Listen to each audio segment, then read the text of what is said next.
The desert has a silence unlike any other place on earth. It is not the silence of emptiness, but of something ancient, as though the land itself is listening. At night, the dunes seem to breathe beneath the stars, shifting their shapes while whispering secrets to the wind. In this desert, tucked away at the edge of nowhere, stood a small village built from sun-baked clay and stone. Its walls were cracked but strong, its lanes narrow and winding, its people simple and kind. By day, the sun poured down with relentless fire, and life moved slowly. But by night, the sky came alive, an ocean of silver stars so bright that even the darkest corner of the earth seemed touched by their light.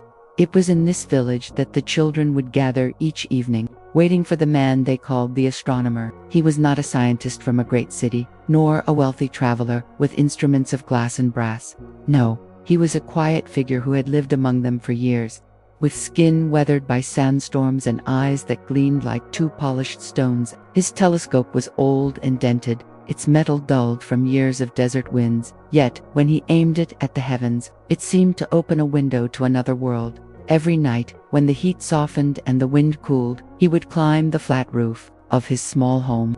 The children would gather below, their lanterns glowing like tiny stars of their own. They watched as he lifted the telescope carefully, as if it were both a fragile treasure and a trusted companion. Then he would begin to speak, not with the voice of a teacher, but like a storyteller, weaving silk threads into the fabric of dreams. "Look there," he would say, pointing to the east where Orion's belt rose above the horizon, 3 bright jewels in the night. Once, long ago, they were 3 brothers who crossed the desert with nothing but their courage. The stars shine because their bravery still burns. The children's eyes would widen, reflecting the starlight. For them, the night sky was no longer just distant light. Each star became a story, each constellation a chapter in a tale greater than themselves. Parents, too, would pause from their nightly chores, drawn by the softness of his voice. Soon, the entire village would fall quiet, listening as the Astronomer told the sky's eternal story. He spoke of the 7 sisters, who danced together but were always chased by a hunter. He spoke of the lion carved in stars, whose roar could be heard by those who dared to listen with their hearts. He spoke of the endless river of the Milky Way, a silver path for lost souls to find their way home. The children leaned closer, and the village lanterns seemed to flicker in rhythm with his words. The Astronomer would pause between stories, lifting his telescope so that each child could look through its narrow glass tube. One by one, they gasped in awe as stars appeared larger, sharper, more real than ever before. Through that scratched lens, the impossible became near enough to touch. The Astronomer himself rarely spoke of his own life. His name had long been forgotten by many.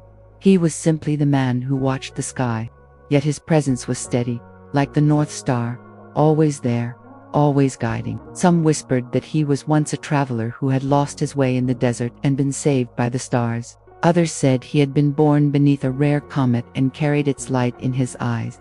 But no one truly knew, and he never corrected them. To the villagers, he was what he needed to be, a keeper of the sky, a voice of calm in the endless silence.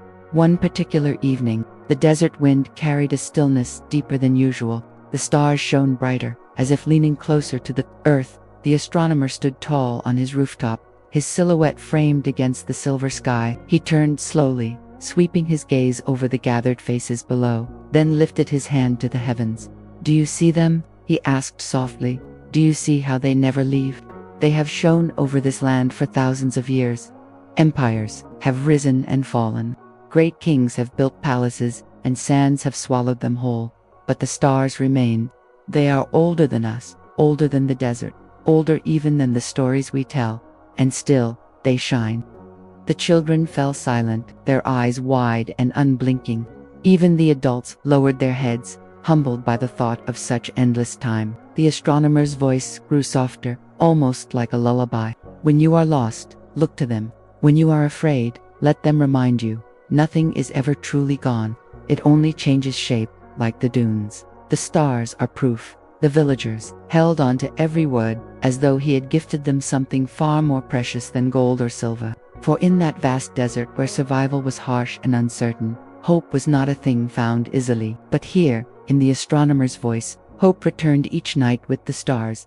And so the first part of his story unfolded, not in books or letters, But in the living silence of the desert, under the canopy of infinity, the desert village, forgotten by maps and untouched by the noise of cities, became a place where time seemed to pause, where the stars and the people shared a bond, and where one man's stories transformed the night into something magical.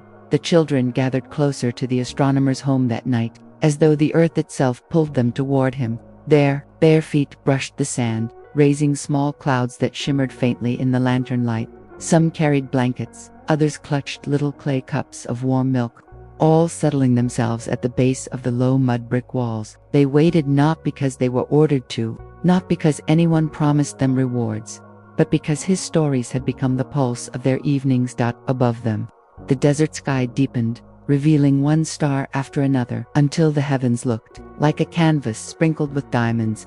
The astronomer, with his quiet movements, set the telescope upon its wooden tripod. The joints creaked like an old man's bones, yet the instrument stood tall, proud, ready to open a window to infinity. Once more, he brushed sand from its lens with a cloth so soft it seemed made of moonlight. The children leaned forward, anticipating that first gesture when he would point skyward. Tonight, the astronomer began, his voice as calm as the desert wind. We followed the river of the sky. His long finger traced an arc across the heavens. The Milky Way, the path of forgotten souls. Have you ever wondered where the spirits of travelers go? When they vanish into the dunes, they join the river above, flowing endlessly through the night. A shiver passed among the children, not of fear, but of wonder. To think that those they had lost, grandmothers, fathers, uncles who had gone on long journeys and never returned, might now shine above them, flowing as bright fragments of eternity. One little boy asked, "Do they see us?" His voice trembled with hope. The astronomer bent down and placed a hand on the child's shoulder. "They see you, and more than that, they guide you. Each star is a torch held aloft in the dark, saying, 'Do not be afraid. We have walked before you, and the path is safe.'" The boy's eyes filled with quiet relief. He clutched his blanket tighter, as though wrapping himself in the embrace of unseen ancestors. Around him, the other children whispered softly, repeating the idea to themselves, tasting its comfort. The astronomer rose again, lifting his telescope. He turned it carefully, aligning the lens with the brightest cluster of stars. One by one, he allowed the children to look. Each peered into the tiny glass, their gasps ringing softly against the vast silence. Through that narrow circle, the stars seemed close enough to grasp countless jewels scattered on velvet. To them, it was not science but pure magic, as if the astronomer's telescope had stolen light directly from heaven. A girl with braided hair lingered at the lens longer than the others. When she finally stepped back, her eyes glowed. "It's beautiful," she whispered.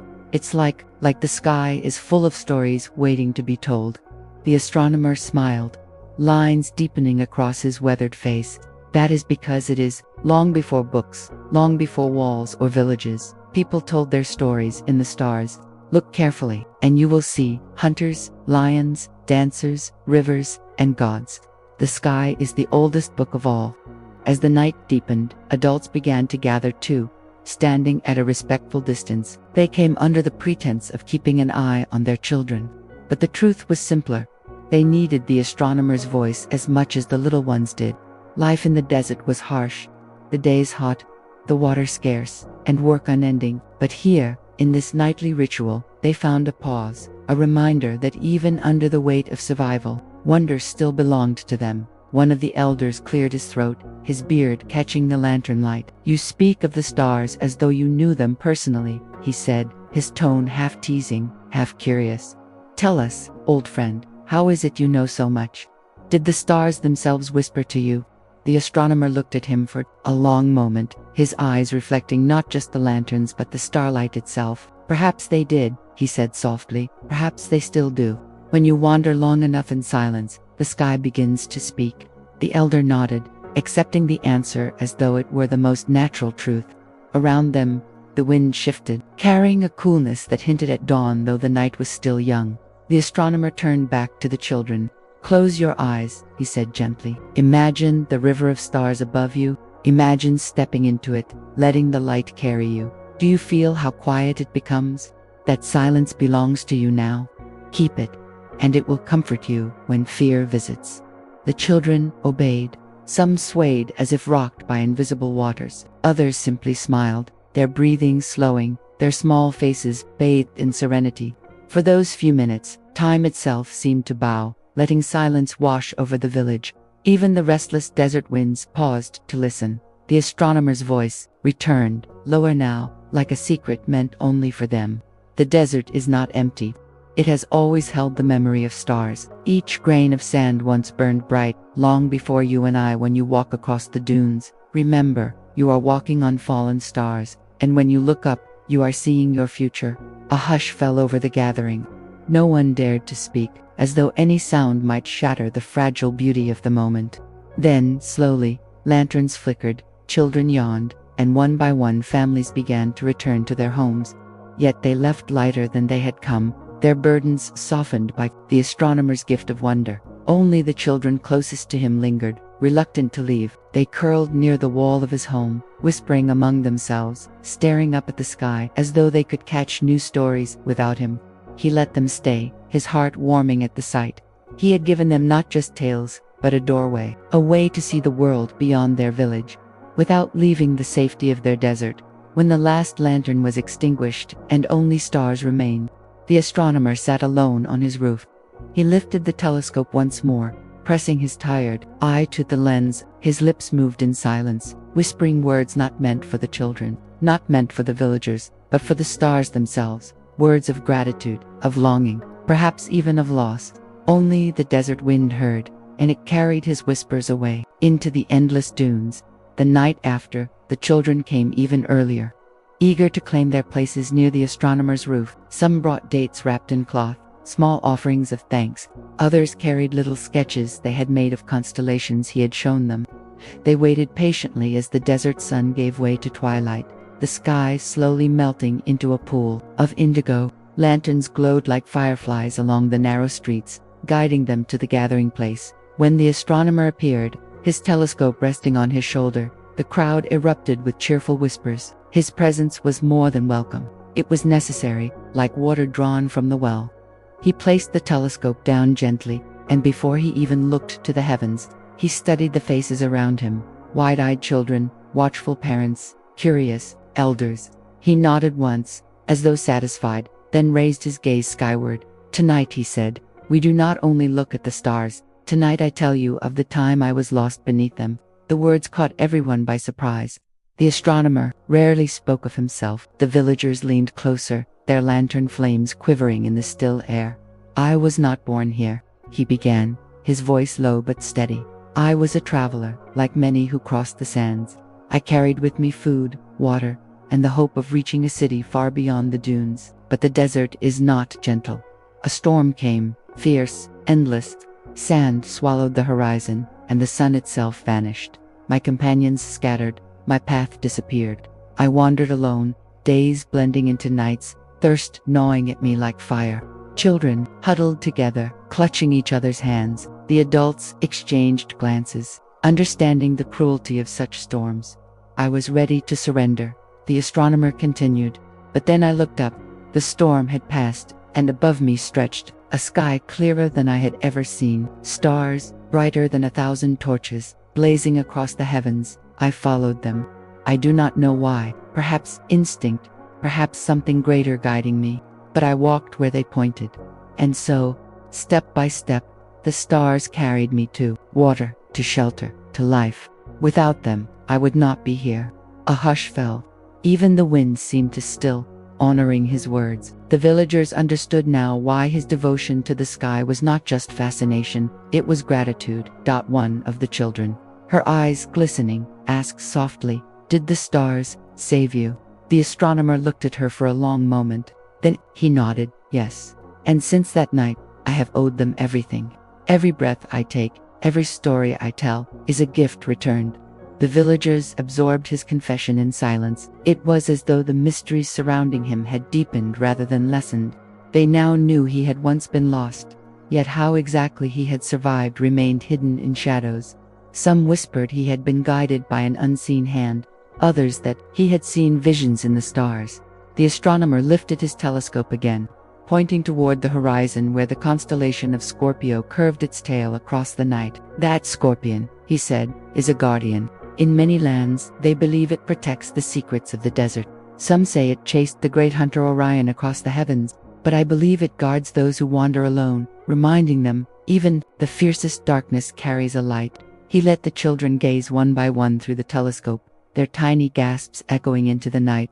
When they stepped back, their faces glowed with newfound courage. They no longer saw the scorpion as something to fear, but as a watchful protector. Later, when most of the children had drifted homeward, a few elders lingered. One of them, an old woman with silver hair, leaned on her staff and studied the astronomer closely. "You speak with such certainty," she murmured, "as though the stars themselves entrusted their secrets to you. Tell me, wanderer, did you find more than water that night? Did you find something that bound you to the heavens?"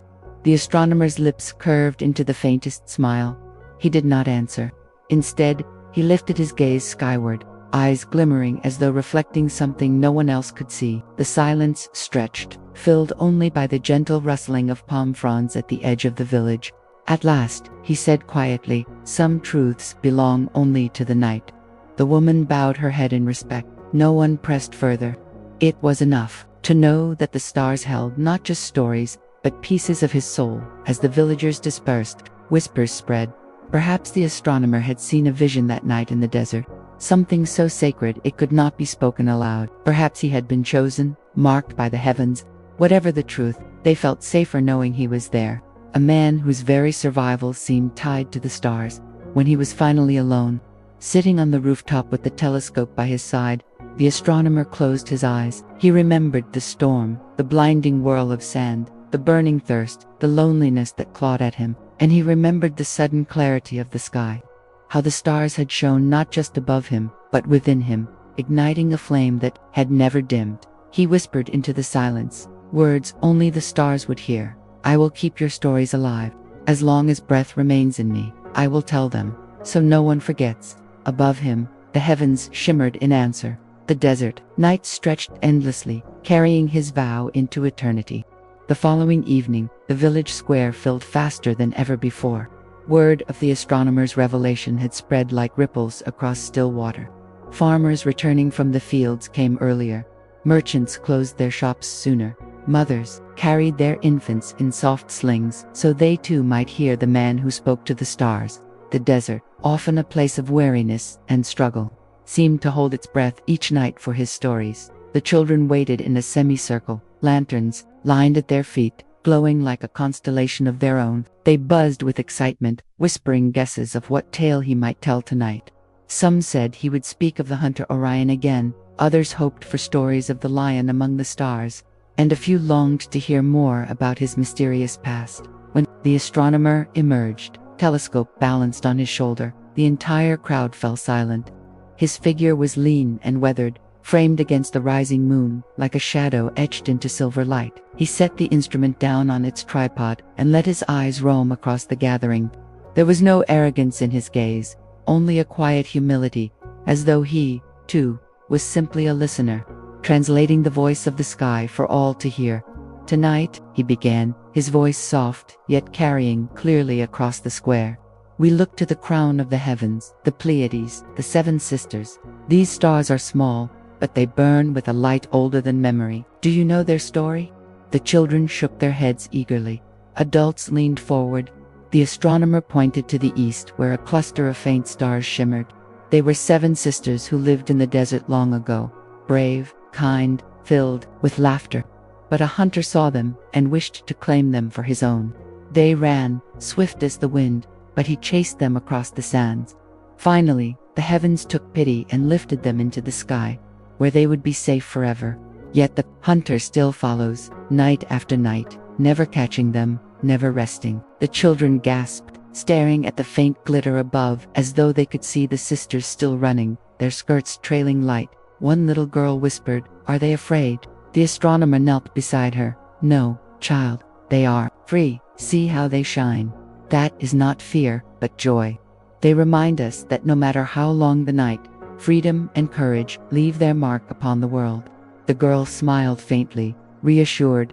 Around her, parents exchanged glances, recognizing the deeper meaning. The desert had taken much from them: crops, loved ones, peace of mind. Yet here was a reminder that even in lost, beauty could endure. As the night deepened, the astronomer invited each child to the telescope again. When their eyes widened at the clustered stars, he encouraged them to describe what they saw. One boy said they looked like sparks from a fire. Another said like pearls strung on a thread, while a girl insisted they were lanterns carried by angels. The astronomer listened to each answer with delight, nodding as though every vision were true. You see, he told them, the stars do not speak in only one voice. They whisper differently to every soul. What you see is your story. What I see is mine. Together, we weave them into something eternal. The villagers murmured, touched by the wisdom hidden in his gentle tone. It was not science, not fact, yet it carried a truth deeper than numbers, the truth of imagination, belonging, and hope. As midnight approached, a sudden breeze swept through the village, carrying with it the coolness of the high dunes.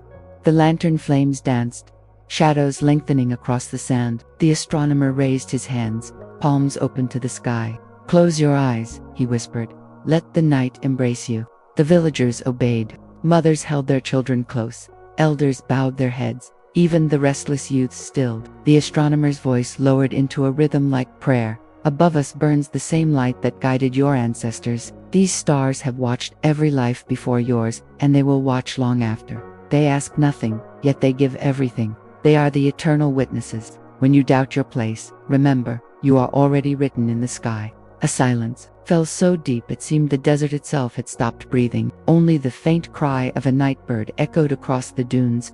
For a moment, time dissolved. The villagers felt themselves both small and infinite, fragile yet eternal. The children nestled closer to their parents, comforted by a sense that they were part of something vast and unbroken. When the astronomer lowered his hands, eyes opened slowly, like dreamers waking from a vision. Some wept softly, tears glistening like tiny stars upon their cheeks. Others smiled with a peace they had not felt in years. The old woman with silver hair whispered, "You have given them more than stories. You have given them belonging." The astronomer bowed his head humbly. "I have given nothing," he said. "The stars have given everything. I only repeat what they already tell us." That night, no one hurried home. Families lingered in the square, children lying on their backs, in the sand, pointing out constellations they thought they recognized. Laughter mixed with soft murmurs of awe. The astronomer sat quietly among them, watching as his people, yes, his people now, began to weave their own connections with the heavens. When the lanterns finally dimmed and the square emptied, the astronomer remained. He climbed once more to the roof of his home, telescope beside him, and gazed at the seven sisters. His lips moved in silence, a private conversation with the stars. And for just a breath of time, it seemed as though the stars shimmered more brightly in response, as if acknowledging their loyal storyteller, the man who kept their memory alive in a forgotten corner of the desert. That night, after the crowd had dispersed and the village had sunk into silence, the astronomer remained awake on his rooftop. The desert never truly slept. Its winds whispered, its dunes shifted, and somewhere far away, jackals howled under the cold glow of the moon. Yet for the astronomer, the silence was a companion. He leaned against the low wall of his home, his telescope turned skyward, and let his gaze wander into the endless black canvas of stars. He remembered his own words to the children earlier. "The stars have given everything, and I only repeat their stories." But deep within, he knew there were stories he had never told. Tales not of beauty or hope, but of the strange and unexplainable, of lights that moved against the order of heaven, of shadows that seemed to linger even among the stars. Those stories, he feared, might unsettle the villagers, especially the children who saw him as a guardian of wonder, and so he kept them close to his heart, whispering them only to the desert wind. The following evening, as the sun melted into crimson and the horizon swallowed the last shimmer of light, the villagers once again gathered. Tonight, however, there was a nervous energy in the air. A caravan had passed through earlier in the day, their camels heavy with goods, their faces weary from weeks of travel. They had spoken of strange lights, spotted far out in the desert, hovering above the dunes, lights that moved like stars but far too low, far too alive. The tale had unsettled many, and now they turned to the astronomer for reassurance. He listened quietly as a merchant described what he had heard. They say the lights appeared near the black dune. The man whispered, his voice trembling. At first, they thought it was fire, but the flames danced too slowly. Then they believed it was a caravan, but the lights never moved closer. They only hovered, then vanished, leaving the desert darker than before. Mothers clutched their children tighter. The younger ones looked to the astronomer, their eyes wide, silently asking, "Is it true?" The astronomer set his hand on the telescope, grounding himself in its familiar weight. He gazed at the villagers, his expression calm but unreadable. "The desert is full of illusions," he said softly. "Heat bends the air, and the eyes see what the heart fears or desires. A thirsty traveler sees water where there is none. A lonely man sees figures walking beside him. Do not be afraid of every story."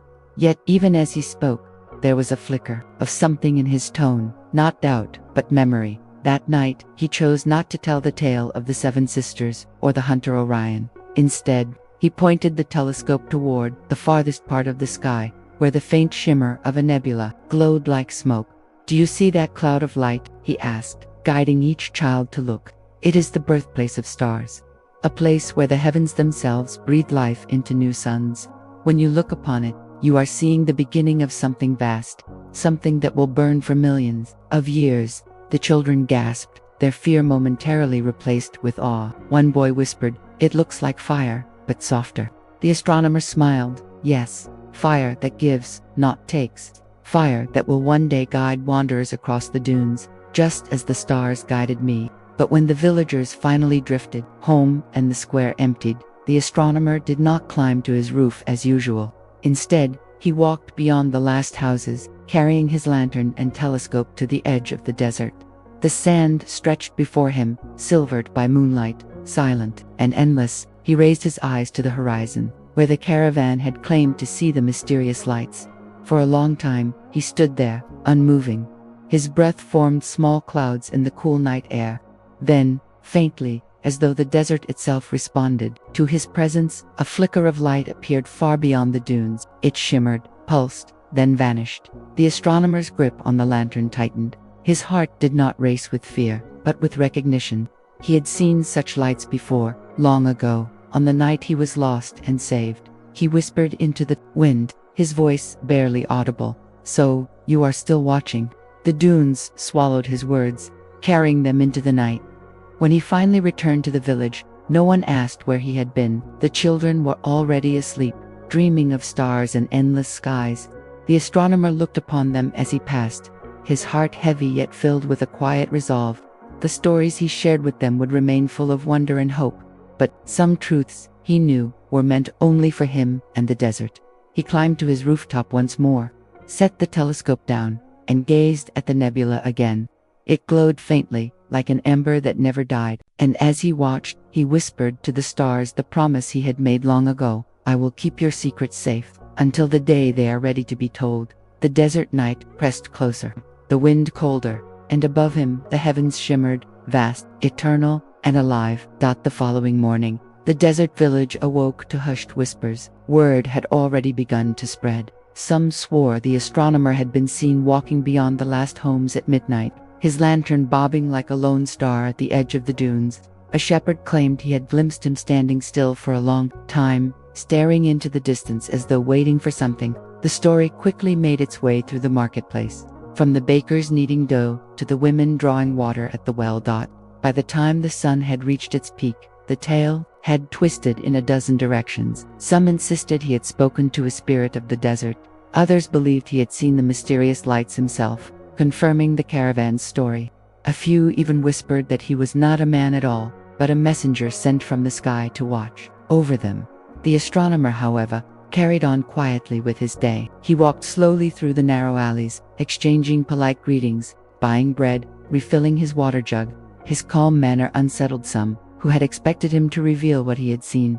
Instead, he smiled faintly and said nothing, as though the whispers did not belong to this world but to another entirely. That evening, the villagers gathered again. Curiosity burned in their eyes. The children, bolder than their parents, asked him directly, "Did you see the lights? Did you find them in the desert?" The astronomer looked at their eager faces, their hope and fear woven together like threads in a single cloth. He chose his words carefully. I saw the desert as it always is, vast, silent, and full of wonder. But the desert does not give up its secrets so easily. If there are lights, then they belong to the desert itself. And the desert shares only what it wishes, when it wishes. The answer left the children thoughtful, while the adults exchanged glances. It was not denial, yet not confession either. It was an answer wrapped in mystery, like so much else about the man they had welcomed among them. That night, instead of pointing his telescope at the familiar constellations, the astronomer did something different. He asked each child to close their eyes. Tonight, he whispered, we do not look up. Tonight, we look inward. Imagine the desert around you, endless and dark. Imagine you are alone upon the sands. There is no path, no water, no guide. What would you search for? The children squeezed their eyes tighter, their breaths quiet, their little hands clenched together. One boy murmured, I would search for fire. Another girl whispered, for my mother's voice. A third said, for a star, to show me the way. The astronomer nodded slowly, his voice low and rhythmic. Yes, and that star, that light, lives not only in the sky, but within you. Even in the darkest desert, there is always something that calls you forward. It may be hope, or love, or faith. That is the light you must learn to follow. His words wrapped around them like a lullaby. Parents closed their eyes too, caught in the rhythm of his voice. The fears of strange lights in the dunes faded into something gentler, something symbolic. It no longer mattered whether the caravan story was true or false. What mattered was the reminder that light was always there, guiding them, whether in the sky or in their hearts. When the gathering ended and families returned home, many carried with them not just starlight but a strange sense of reassurance. The whispers about the astronomer's midnight journey softened. Instead, the story shifted. Perhaps he had gone into the desert not to find the lights, but to remind himself of the very truth he had given them, that guidance often came from within. Yet, when the square emptied and only silence remained, the astronomer lingered. He lifted his telescope once more, sweeping the horizon where he had glimpsed that fleeting shimmer the night before. His breath caught as, just for an instant, another flicker appeared, faint, pulsing, then gone. He lowered the telescope, his hands trembling slightly. The lights were real. He knew it now, as he had known years ago, lost and desperate in the dunes. But what they were, he could not explain. Were they spirits? Were they living stars? Were they something else entirely, beyond the reach of words? He whispered to himself, not yet. They are not ready to be revealed. The astronomer leaned back, resting his head against the wall. The desert stretched around him in perfect stillness, but in that stillness he felt the weight of a truth he alone carried. One day, perhaps, the lights would show themselves to the villagers. One day, they would understand. For now, his role was to protect them, not from the lights, but from the questions those lights would bring. The stars above blinked faintly, as if agreeing to his silent vow. 2 nights later, a strange unease gripped the village. The wind blew harder than usual, carrying with it the dry scent of shifting sand. The children sensed it first. They grew restless as dusk fell, refusing to settle indoors, their eyes drawn constantly toward the horizon. Even the animals seemed unsettled. Goats bleated in their pens, and the village dogs barked at nothing, their voices sharp against the gathering silence. By the time the astronomer emerged from his home, with the telescope slung across his shoulder, the entire square was already crowded. It was unusual. Normally, families came in small groups, arriving with laughter and conversation. But tonight, they gathered wordlessly, their faces tense, as though they were waiting for something they could not name. The astronomer set down his instrument and looked around. Why do you gather so early tonight? He asked gently. A shepherd stepped forward. Because the desert feels different. It is too quiet between the gusts of wind. And, he hesitated, glancing to the children clustered at the front. And because some of us think we saw lights again, near the dunes at the edge of the horizon. A ripple of murmurs passed through the crowd. Mothers pressed their children closer. Fathers exchanged wary looks. The astronomer's gaze lingered on the villagers, then on the children, before turning upward. The stars glittered as always, cold and eternal, indifferent to the fear below. Then tonight, he said softly, we shall not search for stories in the heavens. Tonight, we shall simply listen. The villagers frowned in confusion, but fell silent as the astronomer seated himself upon the sand. He gestured for them to do the same. Slowly, uncertainly, Families lowered themselves into a circle. Lanterns dimmed to a glow, leaving the village bathed mostly in moonlight. The astronomer closed his eyes, and after a moment, the children copied him. One by one, others followed until the square was hushed, only the wind whispering between the houses. "Do you hear it?" he asked after a long pause. At first, they heard nothing but their own breaths. Then, faintly, a new sound emerged, the low hum of the desert. It was not quite wind, not quite silence. Something in between, a resonance that seemed to echo from beneath the dunes. The villagers stirred, uneasily, but the astronomer's calm presence kept them seated. "The desert speaks in many voices," he whispered. "Some are harsh, like storms. Some are gentle, like drifting sand. And some are filled with secrets." Just as he spoke the last word, a shimmer rippled across the horizon. The crowd gasped. A faint, pulsing glow appeared beyond the dunes, not fire, not lantern light, but something otherworldly. It flickered once, twice, then steadied, glowing like a distant star resting on the earth itself. The children pointed, wide-eyed. There it is." The astronomer opened his eyes, but did not rise. His face was calm, though his hands tightened on his knees. The villagers clutched one another, torn between awe and fear. The light did not move closer, nor fade away. It hovered, patient, as though aware of the eyes upon it. "Is it dangerous?" someone whispered. The astronomer's voice was steady. "No. The desert does not harm without reason. It shows us what we are ready to see." His words settled over them like a blanket, soothing the panic before it could spread. The villagers exhaled, some leaning into the comfort of his assurance. They continued to watch in silence, hearts thudding, until at last the light pulsed one final time and faded into darkness. The horizon was empty once more. For a long while, no one moved. Then a child whispered, "Were those the 7 sisters, come down to the desert?" The astronomer smiled faintly. Perhaps it was the desert itself, reminding us that it too holds stars of its own. The tension eased. Parents chuckled softly, shaking their heads at their own fear. The children, reassured, began to chatter excitedly about what they had seen. Already the mystery was turning into a story, something to be shared and retold in the coming days. When the gathering finally broke apart and families returned to their homes, the astronomer remained seated, staring toward the dunes where the glow had appeared. His eyes reflected both longing and resignation. He alone knew this was not the first time, nor would it be the last. The lights had been following him, speaking to him, ever since that fateful night years ago when he had been lost and saved by their glow. He whispered softly to the stars overhead, though his words were meant for the unseen presence on the horizon. "Not yet. They are not ready to understand you, and perhaps neither am I." The wind shifted, lifting the sand in tiny swirls, and for an instant, he thought he heard a faint reply in the silence, a sound not of this world, yet as familiar as his own breath. But then it was gone, swallowed by the vastness of the night. The astronomer rose slowly, brushed the sand from his robe, and returned to his home. Tonight he would not climb to his rooftop. Tonight he would let the desert keep its secrets. Yet, as he lay down, sleep refusing to come, he realized something deep within. The story of the desert lights was no longer only his secret.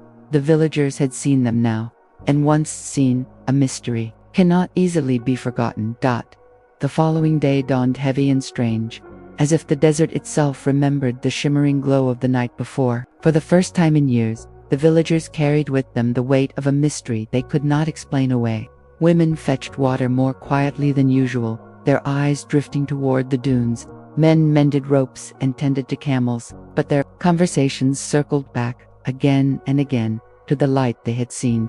Even the children, usually so loud and playful in the morning sun, spoke in hushed tones, as though afraid the desert might overhear. The astronomer walked among them, as he always did, serene, unhurried, his gaze calm. Yet beneath that composure, his heart was heavy.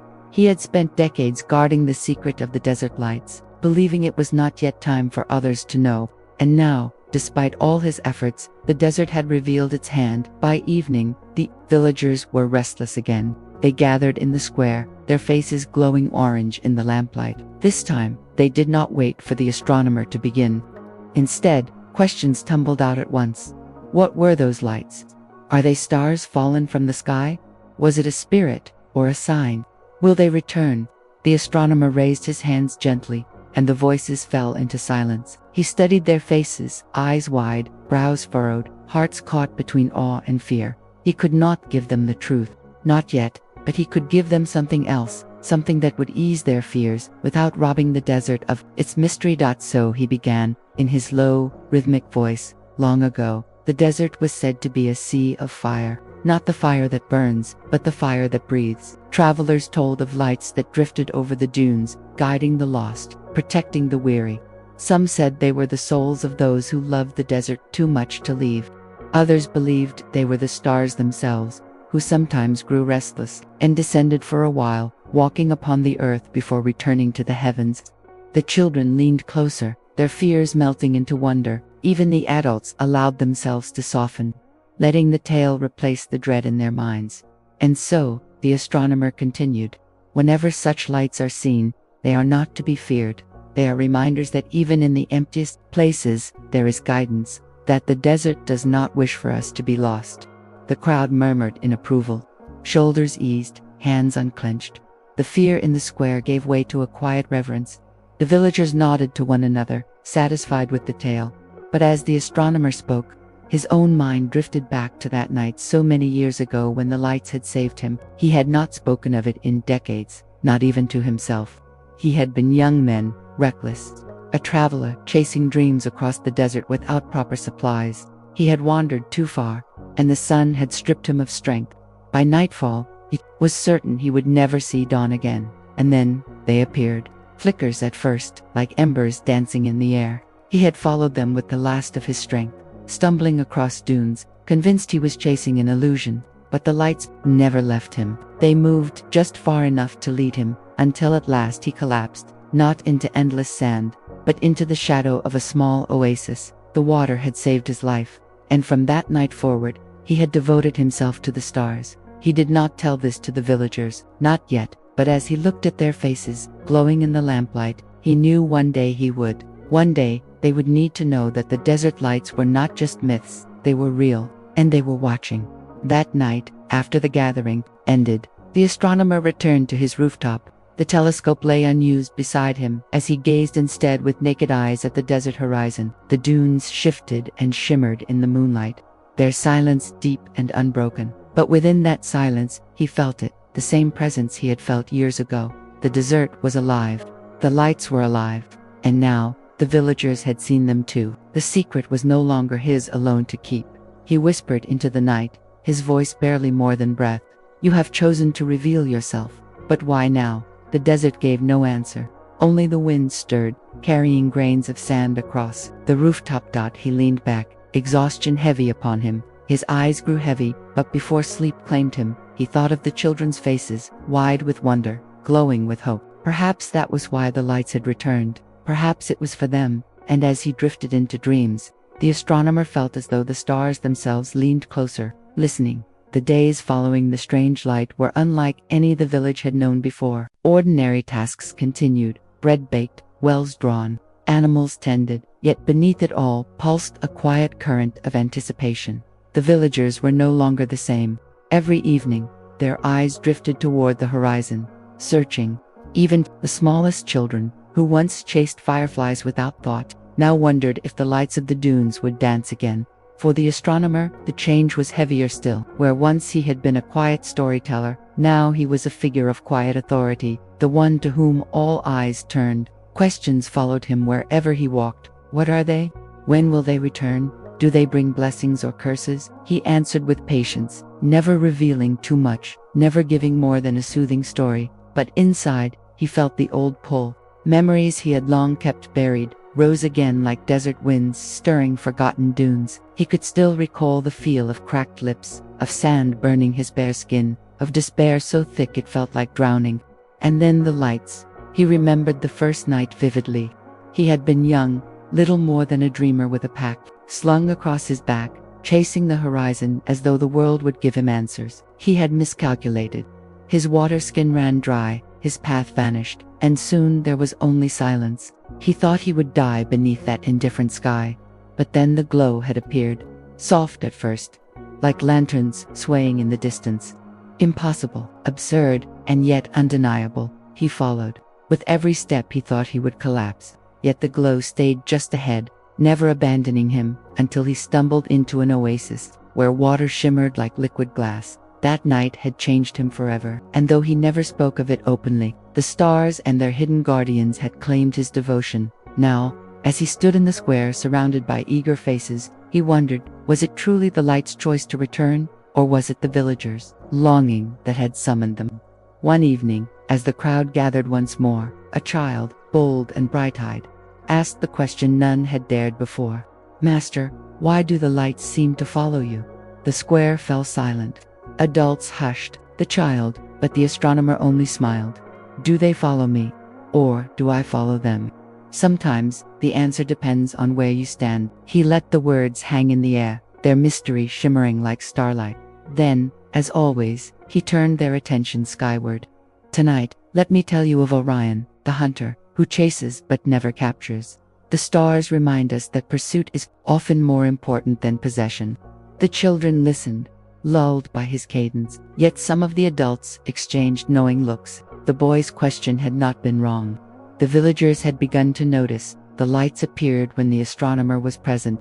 When he watched the horizon, others found themselves watching too. Night, after the gathering, one of the elders approached him privately. She was a sharp-eyed woman, older than most, with a voice softened by age but sharpened by wisdom. "You speak well, and your stories soothe," she said, "but you carry something you do not share. I have lived long, and I know when a man hides a truth. Tell me, astronomer, what is it you have seen that the rest of us have not?" The astronomer hesitated. The lantern between them flickered, shadows dancing across her lined face.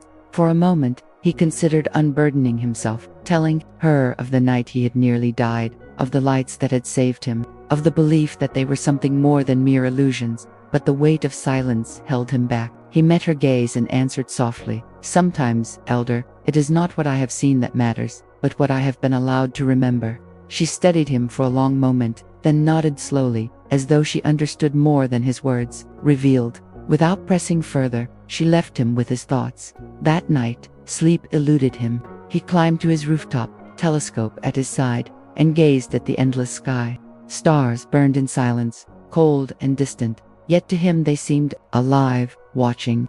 He whispered into the night, as he had done countless times before, "If you are here, show me why. Why now? Why return?" And as though in answer, a faint glow flickered on the horizon.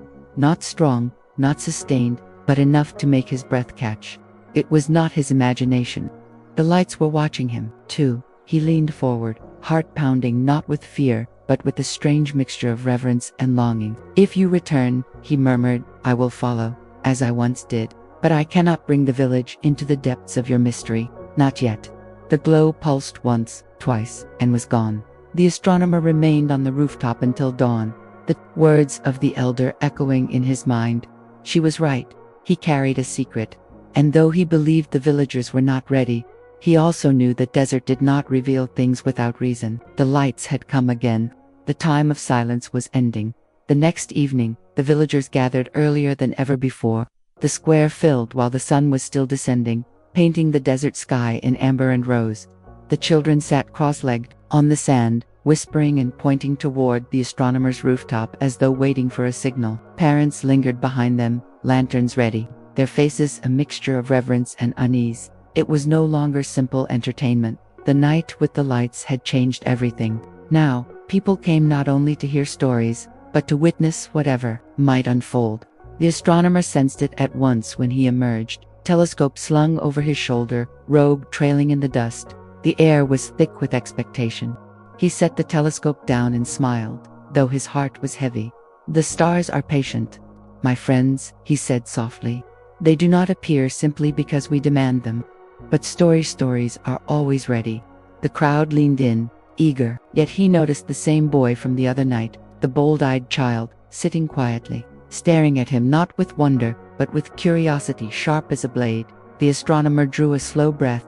He began with a tale of the Pleiades, the 7 sisters, who fled into the heavens to escape pursuit. His voice rolled like desert wind, calm and measured, soothing the restless hearts of children and parents alike. The words painted pictures across the night sky, turning points of light into living figures. Laughter returned to the children's lips, and sighs of contentment drifted from the elders. Yet even as he spoke, the astronomer's gaze kept flickering toward the horizon. The memory of the faint glow from the night before burned within him. It had been no accident. The lights had chosen to return. The question was not if they would appear again, but when. After the story, villagers lingered. Instead of returning to their homes, they stayed seated, whispering in clusters. Some spoke of blessings, others whispered of omens. One man, a merchant who often traveled across dunes, leaned close to his neighbor and said, "If those lights guide the astronomer, perhaps they can guide us as well." Imagine shorter paths through the desert, hidden oases revealed. The word spread quickly, like sparks caught in dry grass. Soon, many were murmuring the same thought. The lights were not just wonders, they could be useful. The astronomer overheard his chest tightening. He knew what they hoped for, but he also knew the danger. The lights were not lanterns for trade caravans. They were not maps to riches. They were something older, something vast. To misuse their gift would be to lose it entirely. That night, long after the crowd dispersed, he sat on his rooftop once more. The telescope lay untouched, and instead he closed his eyes, listening to the desert. The elder's words from the night before echoed within him. "You carry something you do not share." And perhaps she was right. Perhaps the time for silence was ending. His thoughts drifted back to his youth, to the night he was saved. He had followed the lights across endless dunes, every step driven by desperation. He remembered collapsing at the edge of the oasis, water cool against his burning lips, stars blazing above. But there was something else too, something he had never spoken aloud.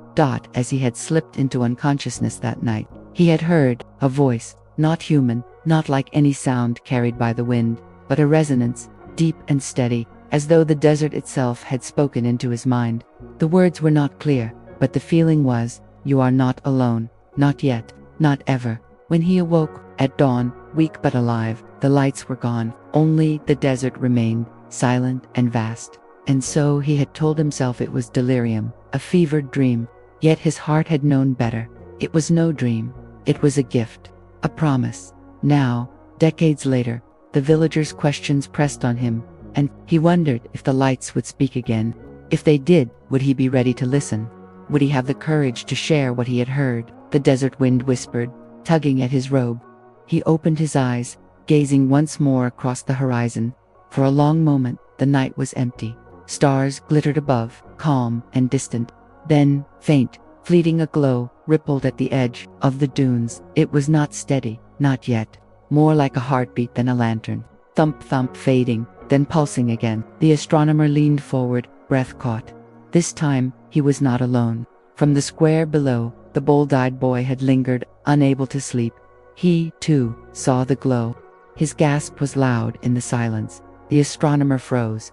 Their eyes met across the square, one filled with wonder, the other with weary knowledge. For the first time, the astronomer realized the secret was no longer his to guard. The desert had chosen another witness. The boy did not run. For a long moment, he stood rooted to the spot, staring at the glow on the horizon, as though afraid it might vanish if he blinked. Then, slowly, he turned his eyes upward to the astronomer. The astronomer descended from his rooftop without a word, robes brushing the stone steps, lantern swaying lightly in his hand. The boy waited, trembling with excitement and fear, until the man stood before him. The glow beyond the dunes had already faded, but the boy's eyes shone, as if carrying the light inside them. "You saw it," the astronomer said softly. The boy nodded, his voice a whisper. "I did. It was real." The astronomer placed a gentle hand on his shoulder. "Yes, real. But not everything that is real is meant to be spoken of loudly. Some truths live best in whispers." The boy tilted his head. "Why me? Why did the lights show themselves to me?" The astronomer studied him for a long moment.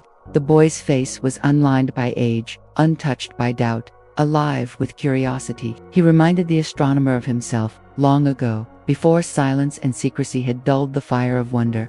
Perhaps the desert had chosen this boy for that very reason. "Because you were willing to see," the astronomer said finally. "Many look at the desert and see only sand. You look, and you wait." And so the desert answered. The boy's lips curved into a smile, small but unshakable. "Then I want to see more." The astronomer's heart clenched. A part of him longed to agree, to share the burden of the mystery, to no longer carry the secret alone. Yet another part feared what knowledge might bring. The villagers already buzzed with hopes of trade routes and riches. If the boy spoke carelessly, the mystery would be lost, twisted into something it was never meant to be. He knelt, his voice steady but low. If you wish to see more, you must learn to be patient, to watch without demanding, to listen without speaking. Can you do that? The boy straightened his shoulders. I can. The astronomer studied him, then nodded slowly. Then you may come tomorrow night, but only you, no one else. Do you understand? The boy nodded eagerly, promise shining in his eyes. The next night, while the rest of the village gathered in the square for stories, the astronomer slipped quietly to the dunes with the boy at his side.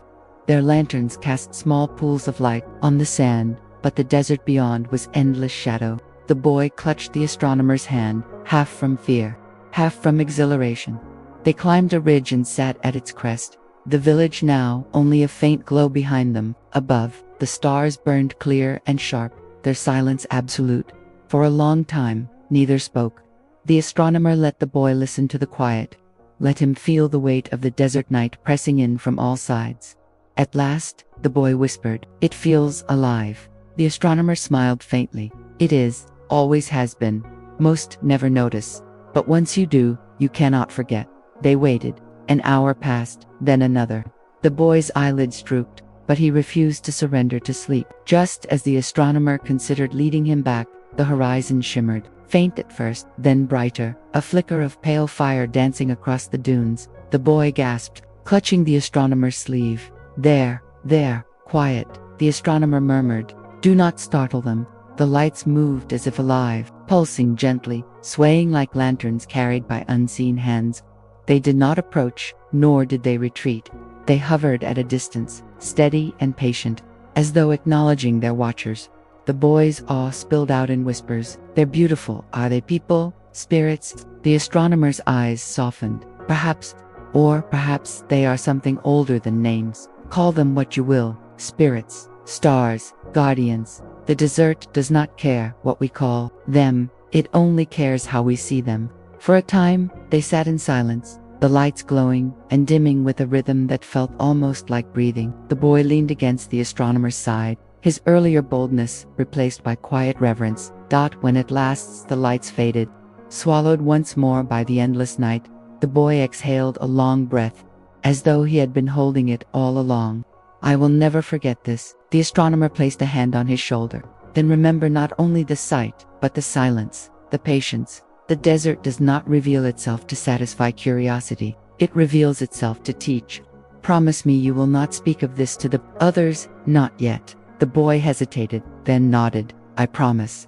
As they walked back toward the village, the astronomer felt a strange lightness, as though a burden he had carried alone for decades had finally shifted. He no longer guarded the secret entirely by himself. The desert had chosen another witness, and perhaps, in time, another guardian.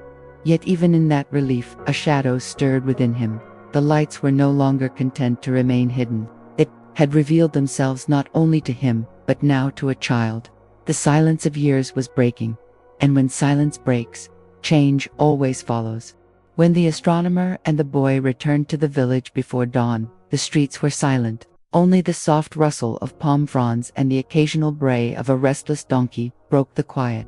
The boy's face still glowed with wonder, and though he had promised not to speak, the astronomer worried that awe might loosen his tongue. Children, after all, were not made for secrecy. But to his relief, the boy said nothing the next day. He moved through his chores quietly, his eyes often drifting skyward, a small, secret smile lingering at his lips. To most, he looked distracted. To the astronomer, he looked awakened, yet whispers had begun to rise among the villagers. They had noticed that the boy had not been in the square during the last story. His absence was remarked upon, small at first, then growing in tone. Where was he? He is always the first to sit in front. Perhaps he saw something we did not. The astronomer kept his expression calm whenever such murmurs reached his ears, but unease tugged at him. The desert had revealed its wonders to the boy, and already, suspicion was taking root. That evening, when he took his place once more in the square, the crowd was larger than ever. Travelers from neighboring villages had begun arriving, drawn by tales of mysterious lights in the dunes. The air buzzed with expectation, but beneath it lay a sharper edge, a hunger not for stories, but for revelations. He felt it at once. As he lifted his gaze, the villagers did not look only at the stars anymore. They looked at him, eyes filled with questions. What secrets was he keeping? Why did the lights appear around him? Why did he alone seem to hold the key? He steadied his voice and began another tale, this time of Cassiopeia, the queen who boasted too greatly of her beauty and was punished by the heavens. His words flowed like water, calm and soothing, weaving myth into lesson. But even as he spoke, he could feel the crowd's impatience simmering. When the story ended, silence stretched for a moment. Then, a man's voice cut through the air. "Why do you never speak of the lights?" The astronomer's breath caught. All eyes turned toward the speaker, a trader, broad-shouldered and restless, known for his journeys across the desert. The man stepped forward, lantern in hand, his face half-shadowed. "You tell us of queens and hunters and sisters in the sky," the trader continued, "but not of what we saw with our own eyes." The desert glowed. "Do you think us blind? Why do you not tell that story?"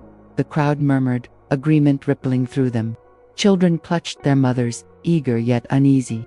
The astronomer's gaze swept over them all, and he felt the weight of choice pressing heavily upon him. He could lie, dismiss the glow as a trick of the eye, a dream shared by many. He could tell the truth, though truth was never simple.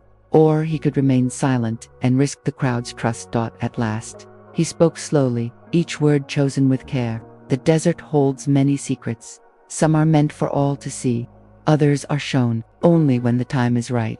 The lights you saw, they are not for me to explain. They are for you to experience. And if the desert wills it, you will." The trader frowned, unsatisfied, but the villagers murmured thoughtfully. His answer was neither denial nor admission, a delicate balance meant to soothe without revealing too much. For the moment, it worked. But the astronomer knew the questions would not stop.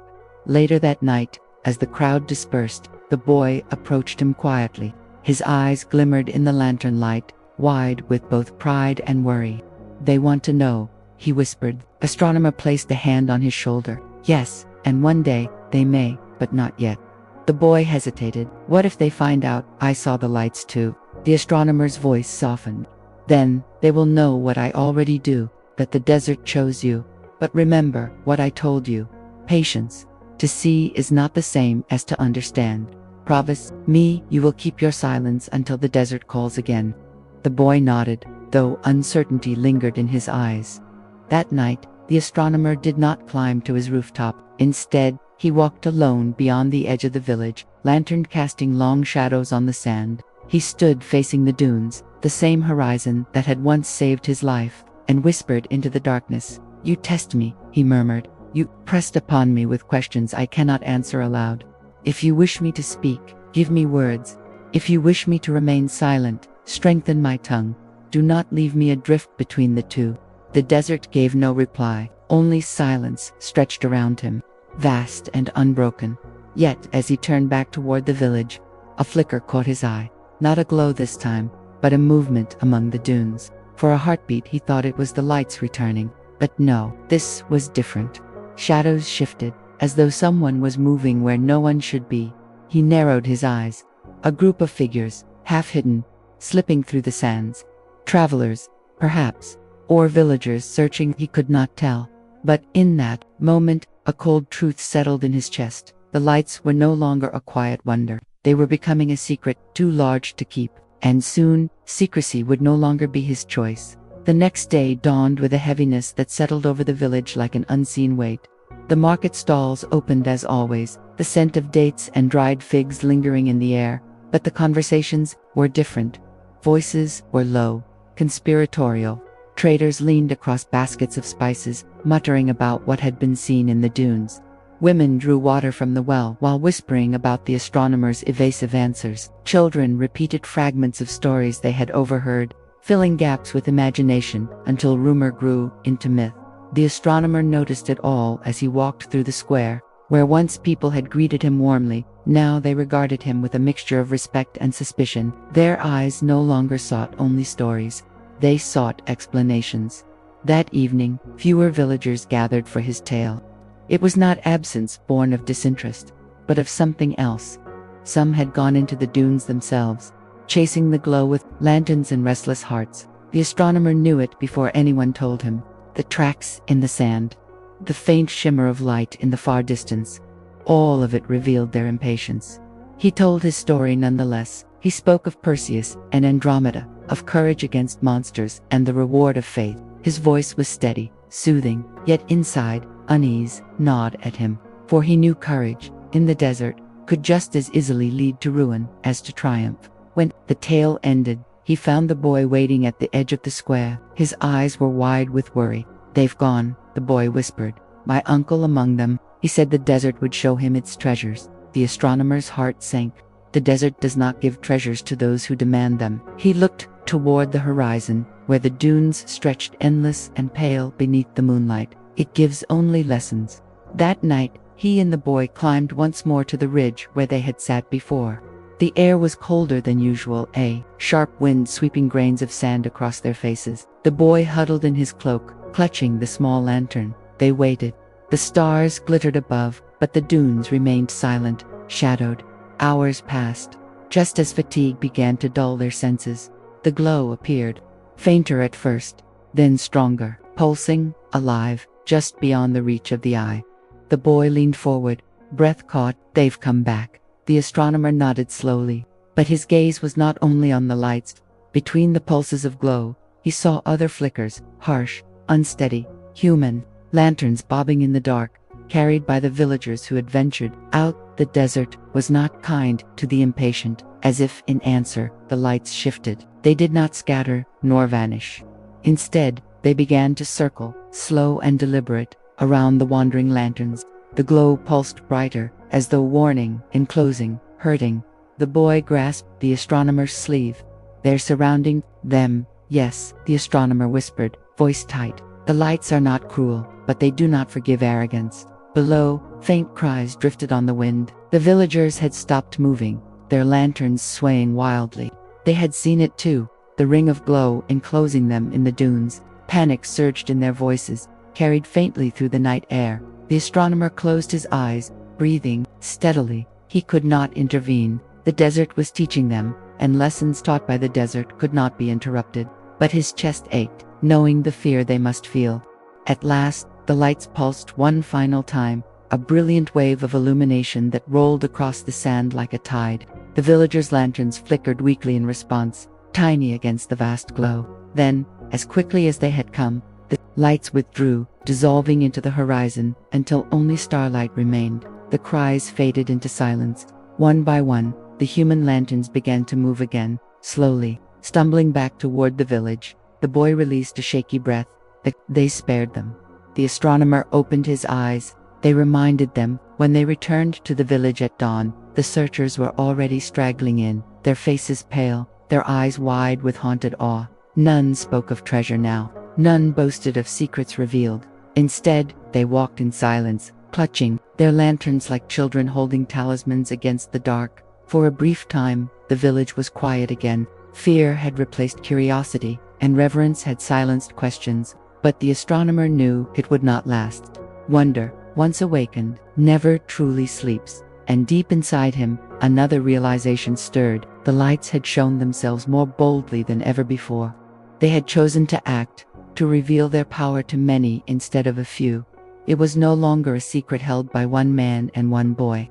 It was becoming a truth too large for silence. That night, as he sat alone on his rooftop, the astronomer whispered into the sky, voice trembling with both gratitude and dread. "You are waking," he murmured. "But why now? Why through me?" The desert gave no answer. Only the stars shimmered, ancient and patient, as though waiting for him to find his own. The village quieted after the encounter in the dunes, but the silence was uneasy, brittle, like glass that could shatter at a touch. The villagers avoided speaking of what had happened, but their eyes betrayed them. Each glance toward the horizon carried fear, reverence, and something deeper, longing. The desert had shown them something beyond reason, and once seen, it could not be forgotten. The astronomer knew the peace would not last.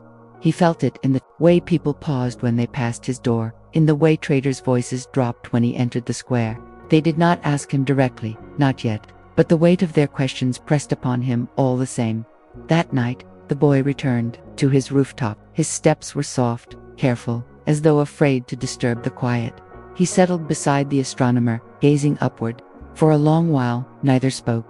The stars glittered, cold and eternal, their silence more eloquent than words. At last, the boy turned his gaze to him. "You know them," he whispered. "The lights, you know them better than anyone." "Why?" The astronomer's chest tightened. For years, he had deflected, concealed, spoken only in riddles. But the boy's eyes were steady, patient, unrelenting. To withhold the truth any longer felt not like wisdom, but cowardice. He inhaled, slowly, his voice low and even, carrying the weight of memory. "Because they once saved my life." The boy's breath caught. He leaned forward, eager, but the astronomer's gaze was fixed not on him, but on the distant dunes, the place where his past lived, still sharp despite the passing years. "Was young then," he began. "Not much older than you are now. I was a traveler, restless, hungry for the world beyond the horizon. I thought the desert was only sand to be conquered, nothing more. So I set out alone, certain I would find my way to distant cities, to riches, to glory."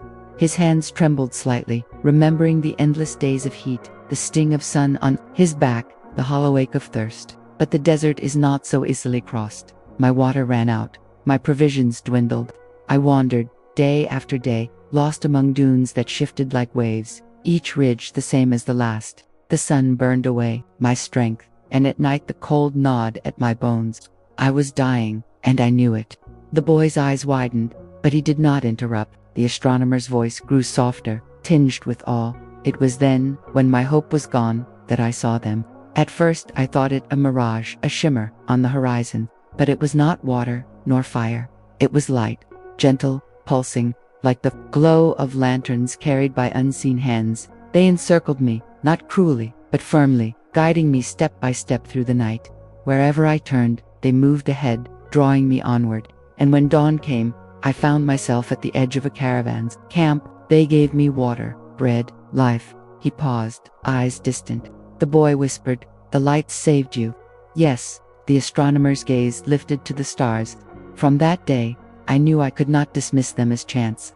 They revealed themselves not to frighten, but to teach, to show that the desert is alive, that its silence speaks, if only we are willing to listen."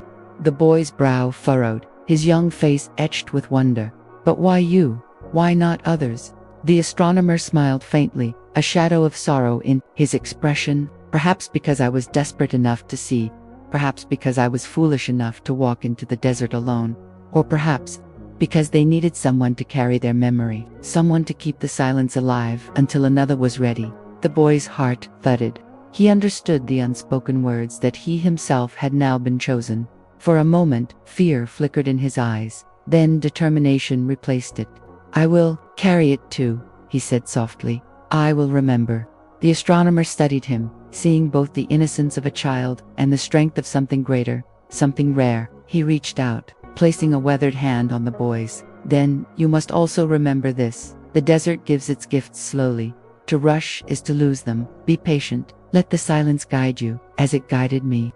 The boy nodded solemnly. They sat together in quiet, the night pressing close around them. Far off, the dunes shimmered faintly, as though the lights themselves had listened to the confession and approved. For the first time in years, the astronomer felt unburdened. He had spoken aloud the truth he had carried alone, and the stars above seemed brighter for it. Yet even as relief washed through him, unease lingered. The lights had saved him once, long ago. But why had they begun to reveal themselves again, now, after so many silent years? The desert was stirring. Something was changing. And change, in the desert, was never gentle. The following days unfolded with a fragile stillness. On the surface, the village seemed unchanged. Goats bleated in the morning. Women gathered at the well. Traders spread their wares across the square. Yet beneath the ordinary rhythms, a subtle tension pulsed like a hidden current. The villagers had seen too much to remain content with stories of distant constellations. They wanted answers, and their silence was not peace, but anticipation. The astronomer sensed it wherever he went. He felt it in the way conversations hushed as he approached, in the way men stood a little longer at the edges of the square, watching him with narrowed eyes. Even the children, once carefree in their wonder, now asked questions with an urgency that bordered on demand. One evening, as he prepared his telescope on the rooftop, a knock sounded at his door. It was not the polite rap of a neighbor, but a firm, deliberate pounding. When he opened it, he found 3 villagers waiting: the trader who had spoken out before, a shepherd with dust clinging to his clothes, and an elder whose lined face carried the authority of years. They entered without invitation. The astronomer did not resist, though unease tightened in his chest. He gestured for them to sit, but they remained standing, forming a silent wall. In his small home, the elder spoke first, his voice calm but unyielding. "We have tolerated your riddles long enough. You have seen things in the desert, things you do not share. The people speak of you as if you are touched by the heavens. But secrets breed fear. We cannot live in fear of what we do not understand." The trader stepped forward, eyes sharp. "We nearly died in those dunes. The lights encircled us like prey. If you know why they appeared, if you know what they are, you will tell us. No more tales of hunters and queens. The truth." The astronomer met their gazes in silence. His heart beat heavily, not with anger but with sorrow. For years, his words had brought comfort. Now they only stirred distrust.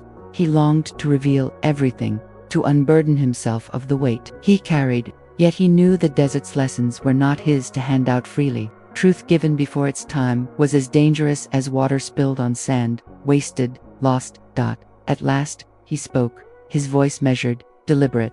"You ask for certainty where there is none. What I have seen, what you have seen, is not a puzzle with simple answers. The desert does not explain itself. It reveals, slowly, patiently, to those who wait." The trader's lip curled. Patience? He slammed his fist against the table, making the lantern flame shiver. "Patience nearly killed us. If these lights mean danger, we must prepare. If they mean salvation, we must claim it. Do not speak to us of patience when our lives hang in the balance." The elder raised a hand, stilling the outburst. His eyes studied the astronomer carefully. "Perhaps you are not withholding out of malice. Perhaps you truly believe the silence is sacred. But remember, this silence can protect. Yes, it can also destroy. Choose wisely, for the people's trust is not endless." With that, they left, the door closing heavily behind them. The astronomer remained still, the lantern casting long shadows across his walls. He felt as though the weight of the entire village had pressed into his chest, leaving him breathless. Later, on the rooftop, the boy found him staring at the stars, his expression somber. "They don't trust you anymore," the boy said softly. The astronomer did not look away from the sky. "Trust is like starlight. Once broken, it takes time to return. But if they abandon me, the desert will still speak. And if they remain, they must learn to listen."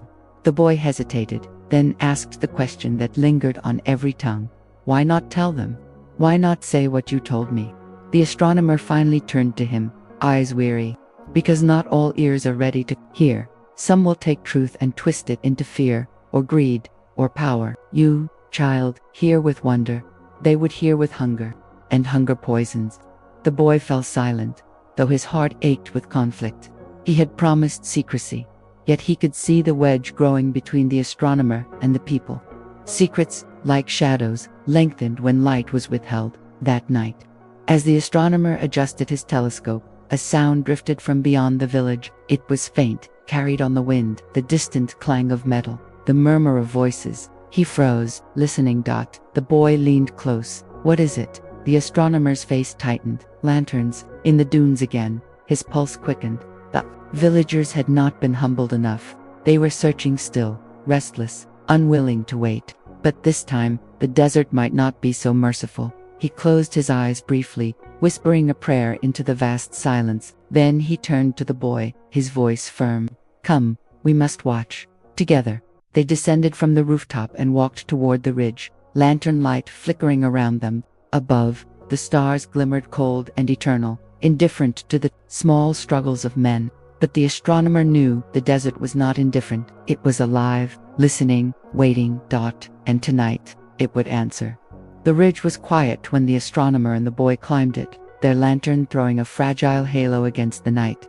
The desert stretched before them, vast and empty, dunes like frozen waves under the pale moon. At first, nothing stirred. But then, faintly, like sparks in the distance, they saw them, the flickering of human lanterns, bobbing clumsily in the sea of sand. They've gone farther than before, the boy whispered, his voice trembling. The astronomer set the lantern down and steadied his telescope, though he hardly needed it. His eyes were sharp from years of watching, trained to read even the subtlest motions in the night. Yes, he murmured, they are reckless. And the desert does not tolerate recklessness for long. They watched as the villagers trudged deeper into the dunes. Their lanterns swayed and scattered, some veering to the east, others to the west. The faint sound of their voices carried on the wind, calling out to one another, sometimes in laughter, sometimes in strange shouts. To them, it was adventure, perhaps triumph. To the astronomer, it was folly. And then it began. The glow rose from the sand like mist, faint at first, then gathering strength. Not a handful of lights, as before, but dozens, scores. They shimmered in silence, arranged in patterns that shifted like constellations brought down from the heavens. The villagers stopped, their lanterns freezing mid-sway. Murmurs rippled among them, then cries. The boy gripped the astronomer's arm. There are so many. Yes, the astronomer whispered, his throat dry. The desert is no longer whispering. Tonight, it shouts. The lights advanced, slow and deliberate, encircling the scattered villagers. The glow was brighter now, casting sharp shadows across the dunes.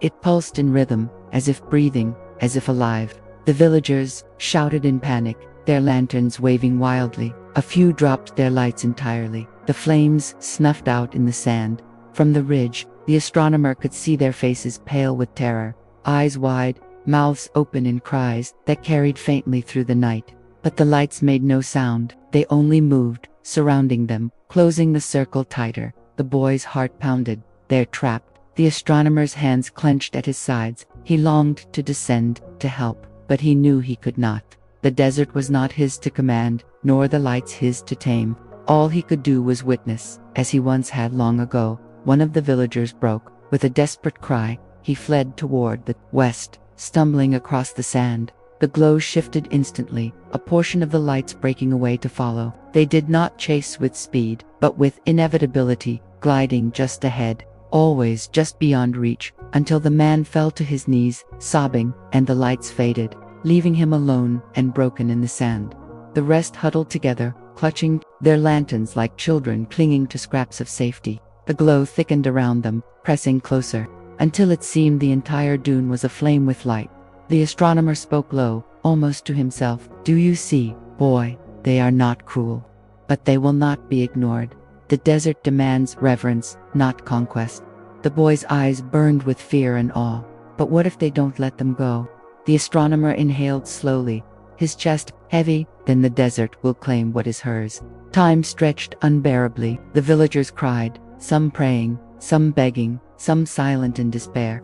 The lights pulsed faster now, as if considering, deciding. The boy held his breath, certain this was the end. And then, with sudden stillness, the glow dimmed. The lights withdrew, unraveling their circle. They floated back into the dunes, scattering into the horizon until only the human lanterns remained, flickering weakly against the vast dark. The villagers collapsed to their knees, shaken, their cries now soft, sobs of relief. Slowly, unsteadily, they began to make their way back toward the village, stumbling, silent, broken of their arrogance. The boy exhaled a trembling breath. They were spared again. The astronomer nodded, though his eyes remained fixed on the horizon where the lights had vanished. Yes, but mercy, too, has its limits. Twice they have been warned. There may not be a third. They lingered on the ridge long after the villagers had disappeared into the distance. The boy could not stop glancing at the dunes, half hoping, half fearing the lights might return. But the desert had fallen silent once more, its secrets folded back into the night. When they finally descended, the astronomer's steps were heavy. He knew the time of silence was ending. The desert had tolerated whispers, then warnings. Now it was preparing something greater. And when it came, there would be no hiding from it. That night, alone on his rooftop, he stared into the heavens, his voice a trembling whisper. Why now? Why reveal yourselves so boldly? What storm is coming that you must prepare us for? The stars gave no answer, only shimmered in their ancient patience. But deep within him, the astronomer felt the truth he dared not speak. The desert was waking, and its awakening would change everything. The desert had returned to silence, But it was not the silence of peace. It was a silence that pressed against the ears, heavy and waiting, as though the dunes themselves were holding their breath. The villagers moved through their days with haunted faces, speaking little of their encounter in the sands. Some whispered that the lights were spirits, others that they were omens, but no one dared venture into the dunes again. Not yet. For the astronomer, the quiet was not comfort but forewarning. He spent long nights on his rooftop, eyes fixed to the heavens, searching for answers that remained hidden. The boy, ever faithful, sat beside him, his curiosity unbroken despite the fear that clung to the village. On the third night after the confrontation, the air felt different. The desert wind carried a chill not born of ordinary nightfall, and the stars seemed sharper, their brilliance too bright, as if drawn closer to the earth. The astronomer adjusted his telescope, fingers trembling with anticipation he did not fully understand. "Look," he whispered, beckoning the boy forward. The boy pressed his eye to the telescope. At first he saw nothing unusual, the familiar scatter of constellations, the jeweled arch of the Milky Way. But then, faint and flickering, he noticed something strange. A shimmer threaded across the sky, delicate as spider silk, glowing faintly blue. It was not a star, nor a comet, nor anything he had ever seen before. He gasped and stepped back. "What is it?" The astronomer leaned in, adjusting the lens. His breath caught as the shimmer came into sharp focus. It was a trail, faint but undeniable, stretching across the heavens like a path woven of light. And as he followed it with the telescope, he realized it mirrored the dunes below, the same curves, the same ridges, as if the desert had risen into the sky. "It cannot be," he murmured, voice shaking. The boy clutched his sleeve. "What do you see?" The astronomer stepped aside, letting the boy look again. The shimmer was stronger now, threads interlacing until they formed something almost tangible, a map written among the stars. At its heart pulsed a brighter glow, steady, deliberate, like a beacon. "It's them," the boy whispered, awestruck. "The lights, they're not only in the desert, they're in the sky." The astronomer's thoughts raced. The lights had always guided, warned, circled, but never before had they left a trace so vast, so deliberate. This was no accident, a vision. This was communication. A message. But what message? He leaned against the telescope, his mind spiraling back to memories long buried. He remembered the night he had been saved, how the lights had surrounded him, carried him toward safety. Then, he had believed they acted from mercy. Now he wondered if it had been more. Had they been guiding him toward something larger, something he had failed to see? The boy turned to him, eyes wide. "It's a road," he said with sudden certainty. "A road through the stars." The astronomer hesitated. A road, yes, that was what it resembled. A winding path drawn in light. But roads led somewhere, and he feared where this one might end. They watched for hours, the shimmer growing stronger as the night deepened. At times, it seemed to pulse in rhythm with their very hearts. The boy, entranced, whispered stories of where it might lead. 2 lost cities hidden among the dunes, 2 kingdoms beyond the horizon, 2 realms of dream and memory. His imagination soared, each vision more wondrous than the last. The astronomer, however, felt only dread.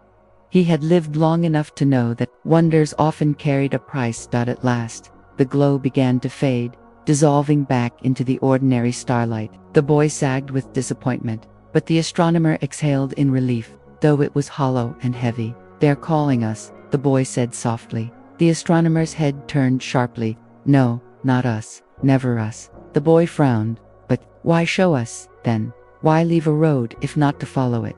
The astronomer looked at him long and hard, his weathered face etched with conflict. He wanted to tell the boy the truth, that following such a path could mean salvation or destruction, and that the desert cared little which, but he could not.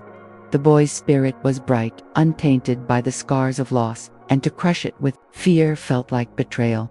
Instead, he placed a hand gently on the boy's shoulder. "Because sometimes the stars remind us that there are mysteries we are not yet meant to touch. To see the path does not mean we must walk it." The boy lowered his gaze, unconvinced but silent. Deep inside, he felt the stirrings of something stronger than fear. Destiny. The astronomer, watching him, felt a pang of sorrow. He knew what it meant when the desert chose someone it did not let go.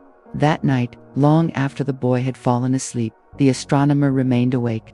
He traced the path in his mind, every curve, every pulse of light.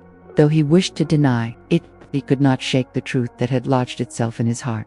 The lights were not merely warning, they were summoning. The following evening, the astronomer tried to hide his unease. He set up his telescope as he always did, polishing the brass with hands that trembled only when the boy was not looking. He wanted to believe the shimmer had been a fleeting illusion, a trick of the eye born of exhaustion, but deep inside, he knew better.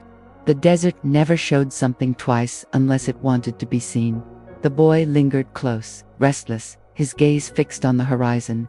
He could hardly contain his excitement, whispering to himself of roads of starlight and journeys yet to come. The astronomer tried to hush him, but the boy's energy was infectious, and fragments of his wonder carried easily through the night air. That was how the villagers noticed. One by one, curious faces began to gather at the base of the astronomer's home. At first they stood silently, shadows in the dim glow of lanterns. Then a murmur rose among them. What do they see? Why does the boy speak of roads? By the time the shimmer appeared again, faint, delicate, threading across the heavens, there were more than a dozen villagers watching. The astronomer froze as he realized his secret was no longer his own. The people craned their necks, pointing upward, their gasps audible in the stillness. Even without a telescope, the shimmer was visible now, weaving across the stars like strands of silver silk. It pulsed faintly, undeniable, deliberate. A woman clutched her chest. The heavens are opening. Another fell to his knees, weeping. A sign, a divine sign. But the trader, the same man who had once accused the astronomer of secrecy, raised his lantern high, his voice sharp with triumph. I knew it. He has been hiding this from us. While we stumbled blind, he alone watched the sky's secrets. And look, the desert gives us a path, a road to fortune, perhaps even paradise. Why should we cower when the stars themselves summon us? The crowd stirred, torn between awe and suspicion. Some nodded in agreement, their eyes glittering with greed. Others whispered prayers, fearing they were unworthy of such a revelation. A few turned their gaze to the astronomer, demanding explanation without words. The boy stepped forward, unable to stay silent. His young voice carried across the gathering. It's not greed or punishment. It's a gift. The lights are showing us where to go. A road through the desert, or maybe beyond it. Don't you see? They want us to follow. The astronomer's heart sank. He reached for the boy's shoulder, but the words were already loose in the air, dangerous and irresistible. The elder of the village stepped forward, his face lined with both reverence and caution. If it is a gift, then it is holy. And if it is holy, we must tread carefully. Not every hand is meant to grasp what the heavens extend. The trader scoffed, holy. Or perhaps it is simply a treasure, waiting to be claimed. The desert hides wealth beyond measure. Why not here, too? Why not in the stars? The crowd fractured along invisible lines, some drawn to faith, others to greed, still others to fear. The shimmer above grew stronger, pulsing as though feeding on their emotions. The astronomer could bear it no longer. His voice, usually calm and soothing, cut through the rising noise with sharp intensity. Enough. All eyes turned to him. He stood tall, framed by the glow of lantern light, his expression grave. You think the stars are toys to be seized, roads to be traveled, as if they were stone beneath your feet. You are children grasping at fire, blind to its burn. What you see is not invitation but revelation. The desert has lifted its veil to remind you that you are small dust beneath eternity. Do not mistake awe for permission. The villagers shifted uneasily. His words were powerful, but doubt gnawed at them. They had seen the shimmer with their own eyes. Could they truly believe it meant nothing for them? The trader's jaw tightened. If you will not lead us, then we will go without you. The road is there, plain as day. We need no permission from an old man. The astronomer's gaze darkened. And if you step upon that path unprepared, it will not lead you to paradise. It will lead you to ruin. The desert gives, but it takes tenfold in return. You have been warned. Silence fell, heavy and uncertain. The shimmer still lingered above, like a silent witness to their conflict. At last, the elder spoke, his voice weary. We will not decide tonight. Let us return to our homes and consider with cooler heads. The heavens will not vanish if they truly mean to guide us. Reluctantly, the crowd dispersed, though many glanced upward as they left, unable to tear their eyes from the ghostly path. The trader lingered the longest, his gaze locked on the astronomers, filled with defiance. When the last lantern had faded into the village, the astronomer slumped against the wall, exhaustion pulling at his bones. The boy touched his arm, hesitant. "You were harsh with them." "I was merciful," the astronomer replied, his voice low. "Words are all I have left to shield them, but words are brittle against hunger. And tonight, they have tasted something they cannot forget." The boy looked again at the fading shimmer, his heart torn. Part of him longed to obey the astronomer's warning, to hide from the dangers of a road meant for no man. But another part, stronger, louder, whispered that perhaps the villagers were right. Perhaps the stars had chosen them after all. As the shimmer dissolved into ordinary starlight, one truth became clear. The village would not remain patient for long. The desert had shown its hand, and the people would demand more. And when they did, there would be no holding them back. The days that followed were restless. Though the shimmer had faded from the sky, its memory clung to the village like perfume that would not wash away. People worked their fields and tended their flocks, but their eyes wandered upward whenever night fell, searching for the glimmer of silver threads. Even when the heavens were ordinary, they saw more than stars. They saw promise. The astronomer watched this change with a tightening in his chest. He had warned them, pleaded with them, but warnings are no match for hunger. Hunger for glory, for wealth, for meaning. The shimmer had planted seeds in every heart, and now those seeds were sprouting in secret. One evening, as he adjusted his telescope, he noticed shadows slipping between the houses. Not the ordinary shadows of villagers heading home, but groups, gathering in corners, their voices hushed, their gestures sharp with urgency. He saw lanterns being prepared, not for ordinary use, but with care, with oil and spare wicks tucked away. Provisions were being gathered, water skins filled. The desert had not been forgotten. It was being plotted against. The boy noticed too, though his gaze was less wary. "They're preparing," he said quietly, almost with excitement. "They're going to follow the path." The astronomer's throat tightened. Fools, they think they can chase the sky with their feet. The boy's eyes gleamed in the lantern light. But maybe they can. Maybe that's the point. Maybe the stars want them too. The astronomer turned sharply, his voice edged with steel. "You must not speak like that. Do you not remember the lights in the desert? Do you not recall how they trapped the villagers, how close they came to never returning?" The boy shifted uneasily. "Yes, but they were spared. Twice. Maybe because the desert was waiting for the right time. Maybe the road is open now." The astronomer closed his eyes briefly, a sigh escaping his lips. The boy was slipping away, caught in the same spell as the villagers. He wanted to shake him, to shout until the stars themselves heard, but he knew it would not help. Wonder was louder than warning. That night, he left his telescope unused and walked the edge of the dunes, where the sands stretched infinite beneath the pale moon. His memories rose unbidden, sharp as blades. His younger self, lost and desperate, stumbling beneath the pitiless sun. The lights had saved him, then guided him back from the brink. At the time, he had believed it a mercy, a gift to a dying man. But now, decades later, he wondered if it had been something else, a mark placed upon him, a thread tying him to the desert's will. "Why me?" he thought bitterly. "Why do you show me what others cannot see, only to curse me with the burden of silence?" The dunes, as always, gave no answer. Only the wind sighed through the sands, carrying whispers he could not decipher. When he returned, he found the boy awake, sketching crude shapes in the sand with a stick, lines and dots, weaving into constellations. The boy looked up sheepishly. "I was trying to remember the pattern of the road. I don't want to forget it." The astronomer stared at the drawing, his heart sinking. "Forget it," he said harshly. "Forget it before it consumes you." The boy's lips pressed into a thin line, but his silence said more than words. He could not forget. He did not want to. The following day, whispers broke into open talk.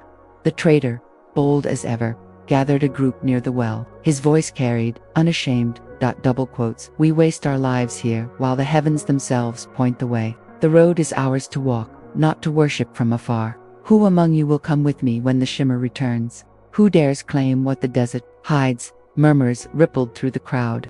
Some nodded eagerly, desperate for change. Others looked away, torn between fear and desire. The elder raised a trembling hand. "Do not rush headlong into ruin. The desert has taken greater men than any of us.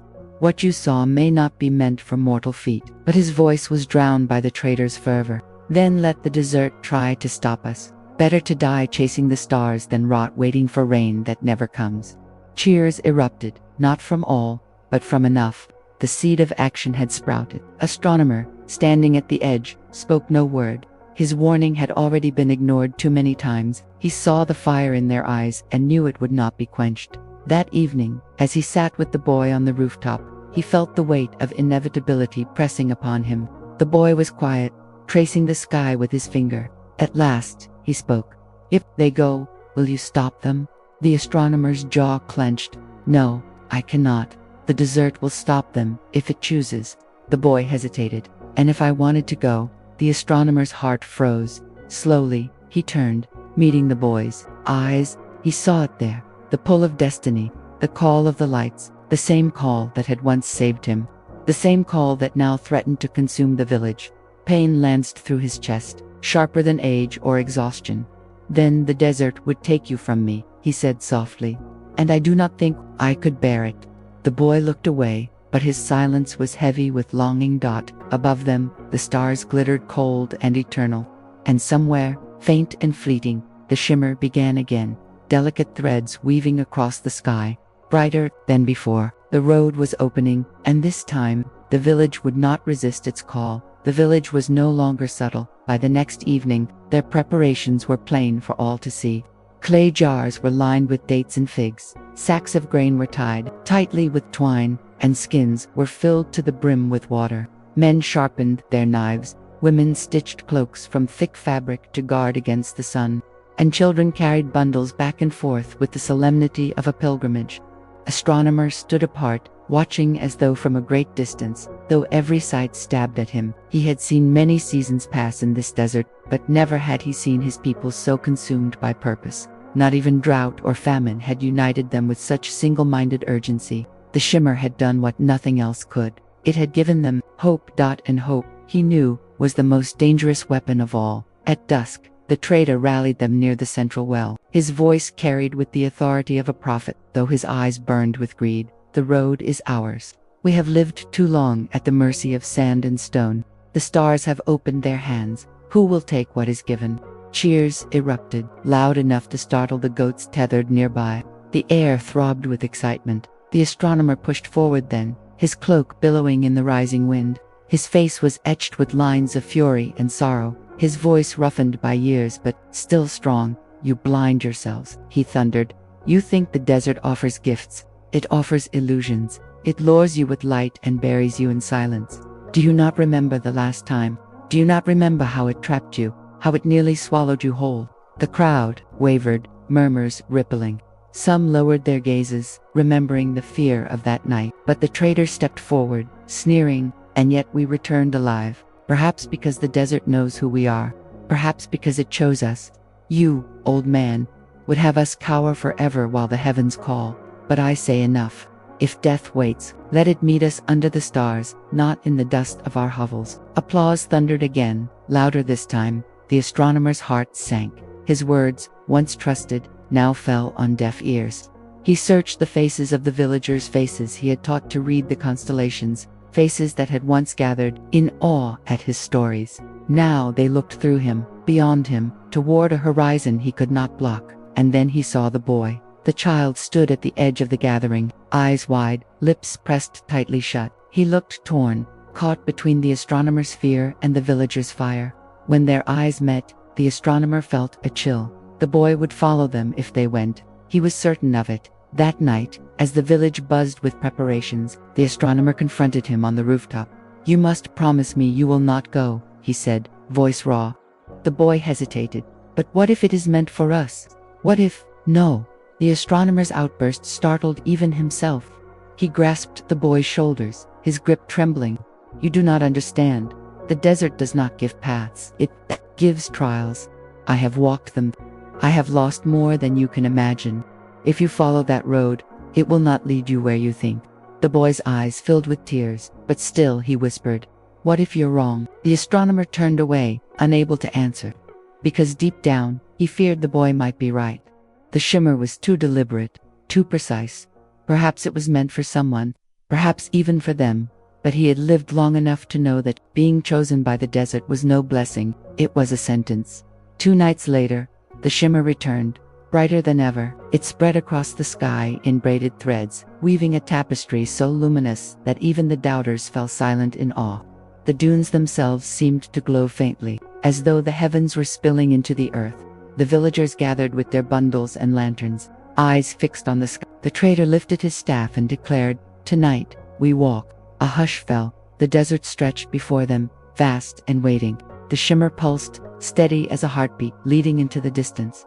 The astronomer stepped forward one last time, his voice trembling with both rage and despair. "Do not mistake beauty for safety. Do not mistake calling for kindness. If you go, the desert will take what it pleases, and it may take all of you."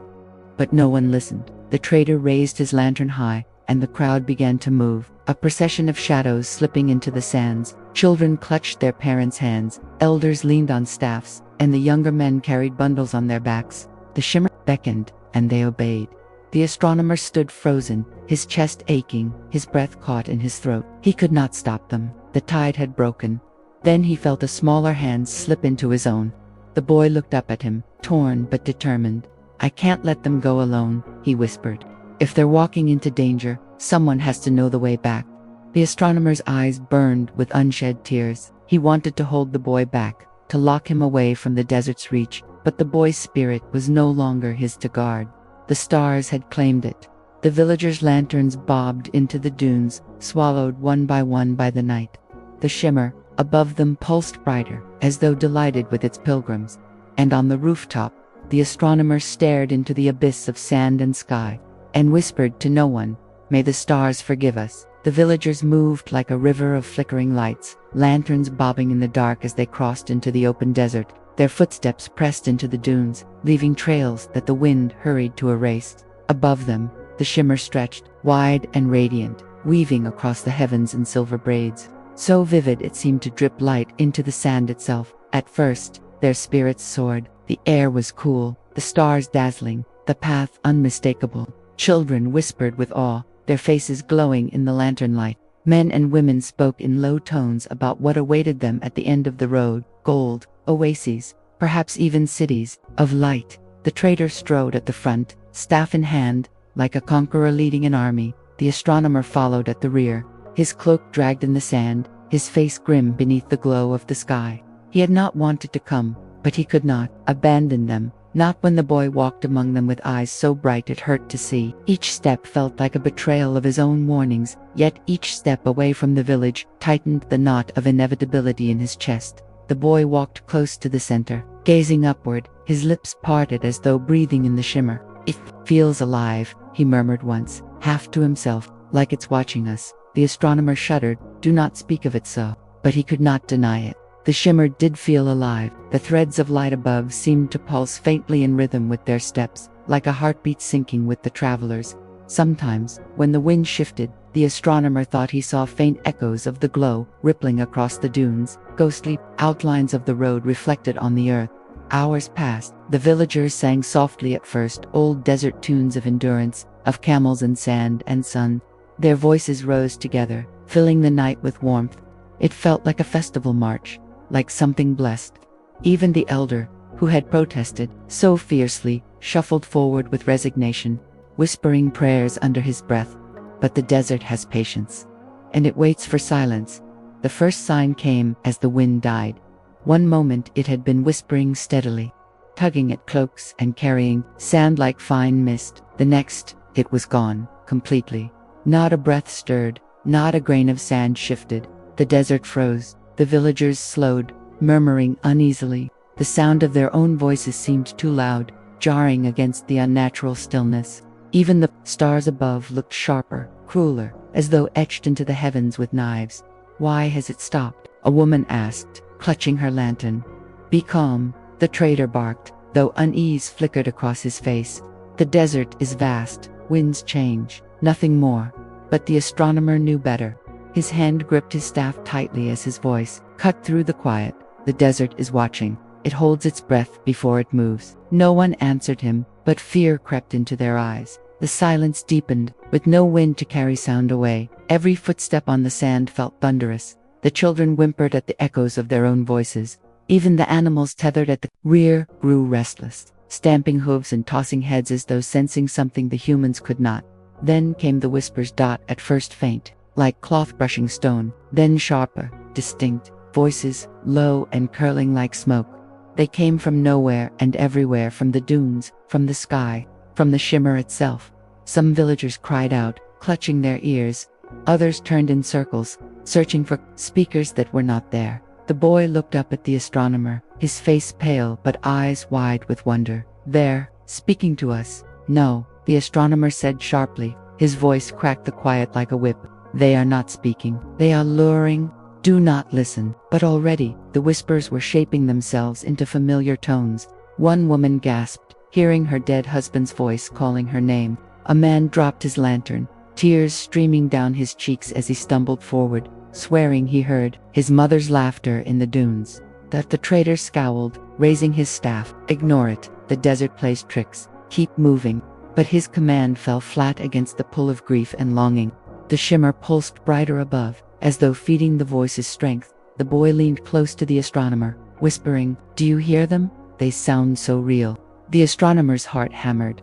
He did hear them, faint echoes of voices he had buried long ago. His wife's soft call, the laughter of friends lost to the sands. For a moment, his vision blurred, and he nearly stepped forward before wrenching himself back with a shudder. He bent low, gripping the boy's shoulders. "Listen to me. Whatever you hear, it is not them. It is the desert. It knows your heart. It shows you what you crave most, only to lead you astray. Promise me you will not follow." The boy swallowed hard, nodding, though his gaze kept flickering toward the dunes where shadows danced faintly in the glow. The villagers stumbled onward, fragmented now, their once unified march broken by grief, longing, and fear. Some muttered to themselves, repeating prayers. Others reached into the dark, chasing phantoms. The trader pushed them forward with curses, his lantern swinging wildly, but doubt gnawed even at him. Still, the shimmer remained above, its silver threads unbroken, guiding, beckoning. The astronomer looked up at it, jaw tight. The road was leading them deeper, not just into the desert, but into themselves, into the cracks of their hearts, where longing lived. The desert was testing them, weighing their souls against their desires, and already, he could see how many would fail. The night grew heavier as they pressed deeper into the dunes. Lanterns bobbed like fireflies caught in a slow current, their glow weak against the vast darkness that surrounded them. The shimmer overhead had not dimmed. If anything, it had grown more brilliant, its silver cords so luminous they seemed to hum. But the brilliance brought no comfort. The whispers had thickened, layering upon themselves until they wove a tapestry of voices. Some were sharp, some soft, but all were intimate, personal. Every villager heard something different. A name, a plea, a forgotten song. The boy clutched the astronomer's hand tightly now. His face was pale, eyes darting across the dunes as though he might glimpse the voice's owners. "It's stronger," he whispered. "They sound like they're right beside us." The astronomer's jaw tightened. "Do not look for them. The moment you seek them, they will take you." Ahead, a man suddenly cried out. He dropped his bundle and ran toward the dunes, arms outstretched, tears streaming down his face. "Father," he screamed. "Father, wait." Several others shouted, but before anyone could stop him, he vanished over the ridge, swallowed by the shadows. Only the sound of his sobbing echoed faintly, then faded into silence. A woman wailed, clutching her chest. "That was my brother." He heard his father.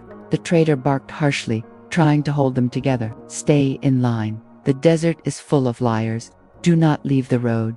But fear had cracked the group's unity. Another woman stumbled away, sobbing, whispering the name of a lost child. She, too, disappeared into the dark, her lantern extinguished as quickly as a breath. The boy buried his face against the astronomer's cloak, trembling. "They're going one by one." The astronomer's heart burned with grief, but he forced his voice to remain steady. "This is the desert's way. It finds the hollow places inside us and fills them with shadows. It is not the dead who call, it is hunger that wears their voices." Some villagers tried to heed him, clutching their lanterns, muttering prayers. But others faltered, lured by the pull of love and loss. A pair of brothers chased after a vision of their mother, vanishing together into the dunes. An elder fell to his knees, convinced he saw his long-dead wife beckoning with open arms. Each loss tore at the procession, leaving gaps that could not be closed. Their once proud line of lights was thinning, scattering. The trader raged, his lantern swinging wildly. Weak fools, the desert devours the soft-hearted, stay the course. Yet even he glanced at the dunes with darting eyes, as though listening for something. His arrogance masked fear, but the astronomer could see cracks forming. The boy tugged at the astronomer's sleeve. Why doesn't it trick you? Don't you hear them? The astronomer hesitated, his throat tightening. He did hear them. Every step brought a new voice, his wife's laughter, sweet and gentle. The cries of his children, lost so many years ago. The calls of friends who had vanished when he was young and foolish in these same sands. The voices were vivid, close, enough to break him, but he had learned long ago what listening costs. I hear them, he admitted softly, his voice raw, but I know the truth. The dead do not return. The desert only wears their voices to lead us astray. The boy's brow furrowed. But what if one of them really is real? What if it's not all lies? The astronomer gripped his hand tighter. That is the cruelest trick of all. It gives you just enough to make you doubt. That doubt is the hook. Once you chase it, you are lost. The boy swallowed hard, tears glistening in his eyes. But he nodded as the night stretched on. Exhaustion gnawed at the travelers. Their songs had fallen silent, replaced by muttered prayers and broken sobs. The lanterns flickered, oil burning, loped. The shimmer overhead guided them still, but now its brilliance felt like mockery, illuminating their grief rather than easing it. One by one, more villagers faltered. Some turned back only to vanish into the dunes behind them. Others sank to their knees, refusing to rise, staring at visions no one else could see. The desert claimed them quietly, without struggle. At last, the trader stopped at a ridge, raising his lantern high. His voice was hoarse but unyielding. We cannot stop. Those who fall are weak. The road is open for the strong. His words cut, cruel as knives, but they held a desperate kind of power. Some villagers, trembling and forced themselves onward, clinging to his strength like a lifeline. The astronomer lingered, looking back at the dark shapes left behind. He knew they would never return. His heart ached with every loss, but he could not carry them. He could only hold the boy's hand tighter and walk. The boy whispered, "Will they ever come back?" The astronomer shook his head, his voice breaking. "No, the desert does not give back what it takes." The boy's eyes glistened, but he said no more. Together, they followed the dwindling line of lanterns into the night, leaving silence behind, and overhead, the shimmer pulsed brighter still, as if satisfied with its harvest. The night stretched long and merciless, the shimmer glowing above, like an unbroken thread of silver. Their footsteps dragged now, heavy and uneven. For hours they had pressed forward in silence, save for the sobs of those who had lost companions to the whispers. But with the fading of voices came a new torment. The air itself seemed thicker, warmer, as though the desert exhaled heat even beneath the stars. Thirst began to gnaw at their throats. The skins they carried sloshed faintly, reminding them of how little remained. Lips cracked, tongues stuck to teeth, and the pace slowed. And then, on the horizon, someone saw it. Water. A woman whispered hoarsely. Her lantern shook in her hand as she pointed. "There, do you see?" Heads lifted, eyes widened.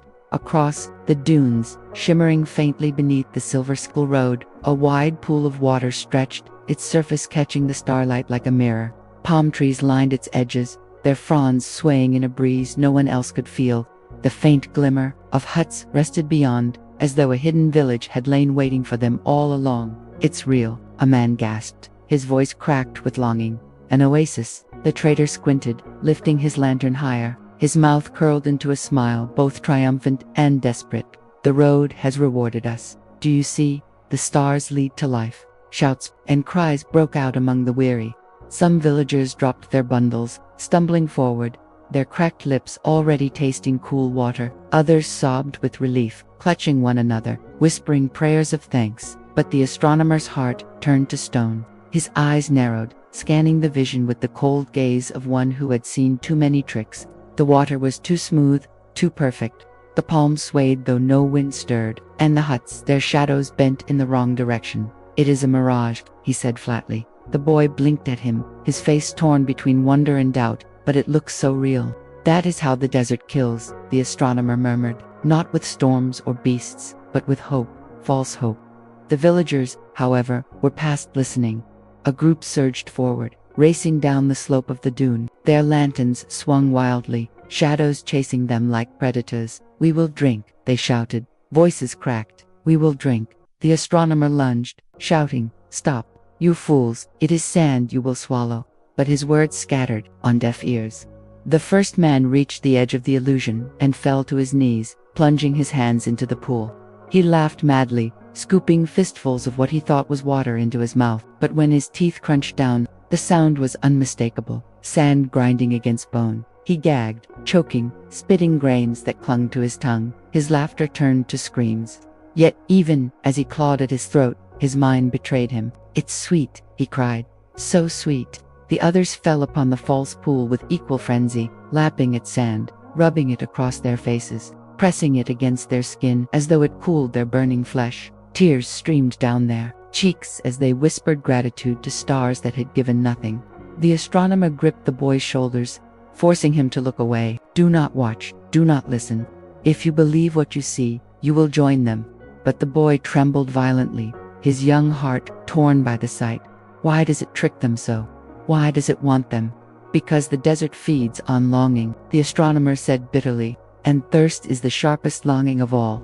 The traitor, meanwhile, did not fall to his knees. He strode boldly into the illusion, his staff high, his voice carrying, "See how the stars bless us. This is our reward. Take what is given." But even he wavered when he dipped his hand into the pool. For an instant, his face twisted at the taste of grit. Yet pride would not allow him to admit defeat. He raised his hand, sand slipping through his fingers, and proclaimed, "It is water.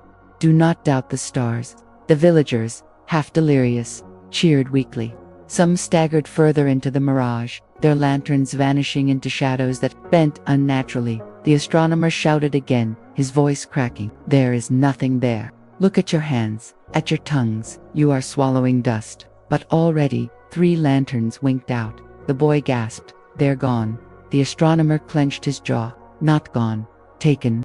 He dragged the boy, away from the sight, back to the thinning line of villagers who still clung to sense. They stumbled onward, their steps faltering, eyes drawn longingly toward the vanishing figures. Some resisted, weeping, torn between survival and desire. A mother clutched her daughter close, forcing her away from the mirage even as tears streaked her own face. An elder muttered prayers, refusing to look at the false oasis. Though his cracked lips trembled with thirst, only a handful remained steady. Too few, too shaken, thought the astronomer, looked back once more, watching the illusion ripple and shift. The palms swayed harder, the huts gleamed brighter, the water shimmered as though mocking him. And in the false reflection of the stars, he thought he glimpsed faces, the faces of those already lost, smiling faintly from beneath the surface. He turned away, heart heavy. "It will not stop here," he whispered. "This is only the beginning." The boy walked silently beside him, his small hand gripping tightly. He said nothing, but the question in his eyes was clear. How many of us will the desert take before it is done? The astronomer had no answer. Above them, the shimmer pulsed brighter, its silver braids twisting faintly, as though weaving new illusions yet to come.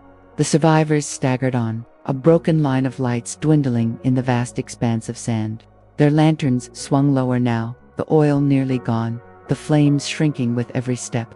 The desert no longer bothered with whispers or false water. It pressed down upon them, instead with a suffocating silence, heavier than any storm. Each breath felt louder than it should. Each heartbeat throbbed painfully in their ears. The sand beneath their feet no longer whispered or shifted. It lay still, like a great beast holding its breath. Even the shimmer above, so dazzling before, had softened, its silver threads pulsing, faintly as if watching rather than guiding. The boy walked close beside the astronomer, his face pinched with exhaustion, his eyes, once wide with wonder, now drooped with weariness. "Why is it so quiet?" he whispered, his voice barely more than a breath. "Because the desert is waiting," the astronomer answered grimly. "It has tested us with memory and with thirst. Now it seeks something deeper." The boy frowned. "Deeper. Yes, it will turn us against ourselves." They crested a dune and paused. Below them stretched not endless sand, but a hollow, a vast bowl of shadow in which no shimmer reached. The darkness there was thick, impenetrable, like a pool of ink. Their lantern light barely pierced its edges, swallowed whole by the void. Murmur ran through the villagers. "What is it?" someone asked, their voice trembling. The trader raised his staff, feigning confidence, though his shoulders sagged. It is only shadow. We cross it, and we are closer to the end.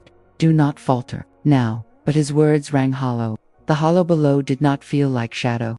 It felt alive. The astronomer's throat tightened. He had heard of such places in half-forgotten legends, pockets of the desert where time itself bent, where the sand swallowed light and gave back only what lay buried in the soul. He turned to the boy. Stay close.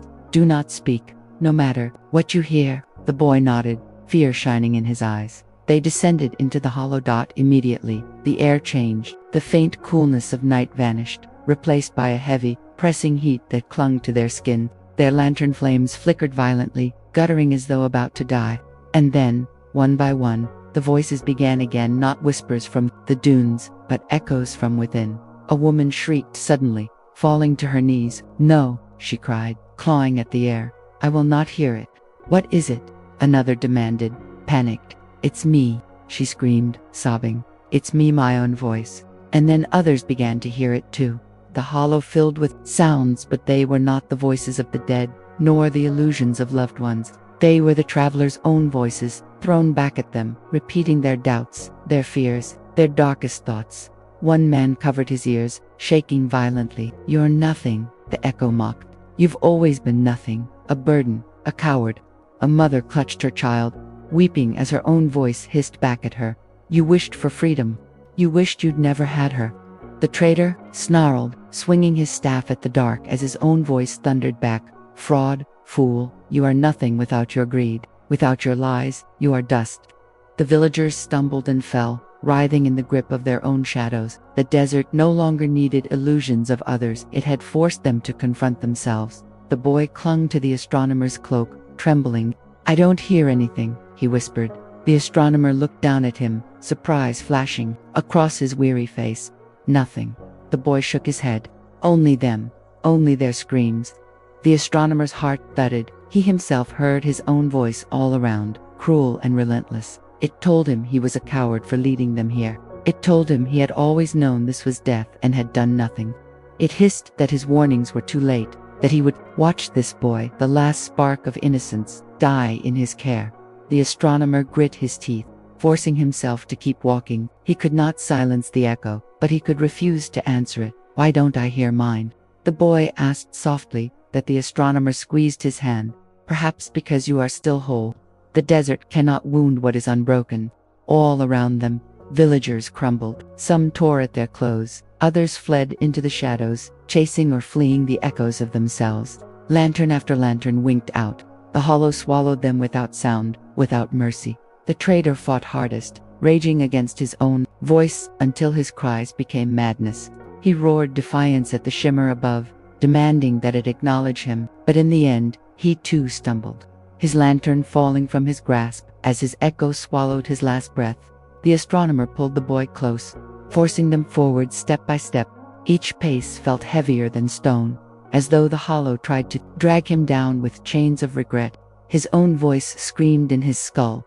Every mistake, every grief, every failure laid bare. Yet he pushed on, teeth clenched, until at last, the slope began to rise again. They climbed together, the boy gasping, the astronomer near collapse. Behind them, the hollow lay silent once more. The echoes swallowed whole dot at the ridge. The astronomer staggered and fell to his knees. His breath came ragged, his hands trembling. The boy knelt beside him, clutching his sleeve. We made it, the boy whispered. The astronomer lifted his gaze, sweat shining on his brow. Above, the shimmer still glowed, cold and unyielding. Yes, he said, though his voice shook, but it has taken nearly all of us, and it is not finished yet. The boy's small hand tightened around his. Together, they rose. Dawn did not come gently.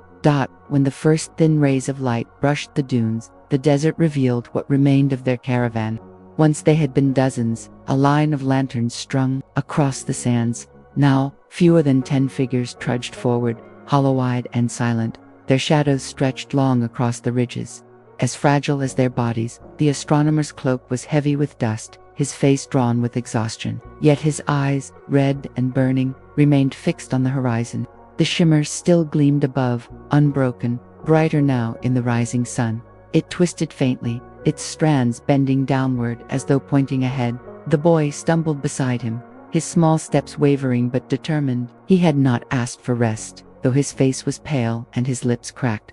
He held on, as though the astronomer's steady presence anchored him against the emptiness. At last, they reached the crest of a high dune, and there, laid out before them, stretched something no villager had ever seen. A road. It was not made of stone or wood, nor sand or clay. It shimmered like glass, translucent yet solid, stretching across the desert like a ribbon of frozen starlight. It led forward into the horizon, straight and unbending, as though carved by the heavens themselves. The boy gasped, "What is it?" The astronomer stared, awe and dread mixing in his chest.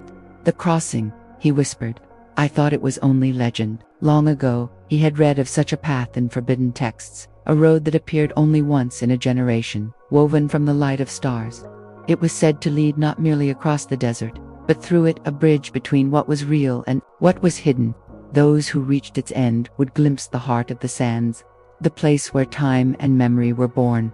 But the road was no gift. It demanded a toll. The trader had spoken of riches, of treasures buried beyond the dunes. Perhaps he had heard whispers of this very legend. But the astronomer knew the truth. Most who set foot upon the crossing never returned. And now, with their numbers so thin, it was clear that this was where the shimmer had been leading all along. The boy tugged at his cloak, his eyes wide with fear and wonder. "Is it safe?" "No," the astronomer said quietly. "But it is the only way forward." The villagers gathered at the edge of the strange road. Some fell to their knees, murmuring prayers. Others looked away, unable to meet its glow. One man, gaunt and trembling, whispered, "We should turn back." His voice cracked with despair. "We have lost too many. This is not a road, it is a trap." Another woman shook her head violently. "Back into what?" "The whispers, the mirages, the hollow. No, better to take what is before us, better to end this." Their voices rose, brittle with fear, but the astronomer silenced them with a raised hand. "There is no back, only forward." He stepped onto the road. The surface was cool beneath his sandals, unnaturally smooth. It did not shift or crumble like sand. Instead, it thrummed faintly, as though alive, as though the stars themselves pulsed through it. Behind him, the boy followed, hesitantly. His small feet left no mark. For an instant, he smiled faintly. "It feels like walking on light." The astronomer did not answer. His gaze remained forward, wary of what lay ahead. One by one, the others followed, their lanterns flickering in the growing dawn. The road swallowed their footsteps, carrying them into silence. Hours passed. The road did not bend, did not falter. The desert stretched endless on both sides, dunes rising and falling like waves, but none dared step off the glowing path. The shimmer above arched lower now, its braids mirroring the road below, as though the two were bound together. The boy glanced upward, shading his eyes from the brilliance. "It's the same," he said softly. "The sky and the ground, they're the same." "Yes," the astronomer murmured. "As above, so below." But the words chilled him, for he knew the road was no bridge of mercy. It was a test, and every step upon it drew them deeper into the heart of the deserts. Well, by midday, the road began to change. Its smooth glow shimmered darker, colors rippling across its surface, gold, crimson, violet, like oil on water. Shapes flickered faintly, as though memories or dreams were pressed within the glass. The boy peered down, squinting. "There are pictures. Look." The astronomer forced himself to look. His breath caught. Beneath his feet, he saw faces. His wife's face, his children's laughter, frozen in time. His village as it had been long ago, before the desert swallowed it. The images swam and shifted, showing moments he thought he had, forgotten moments he wished he could forget. He tore his gaze away, heart pounding. "Do not look down," he warned the boy. "What you see there is not the road, it is you, and it will break you if you stare too long."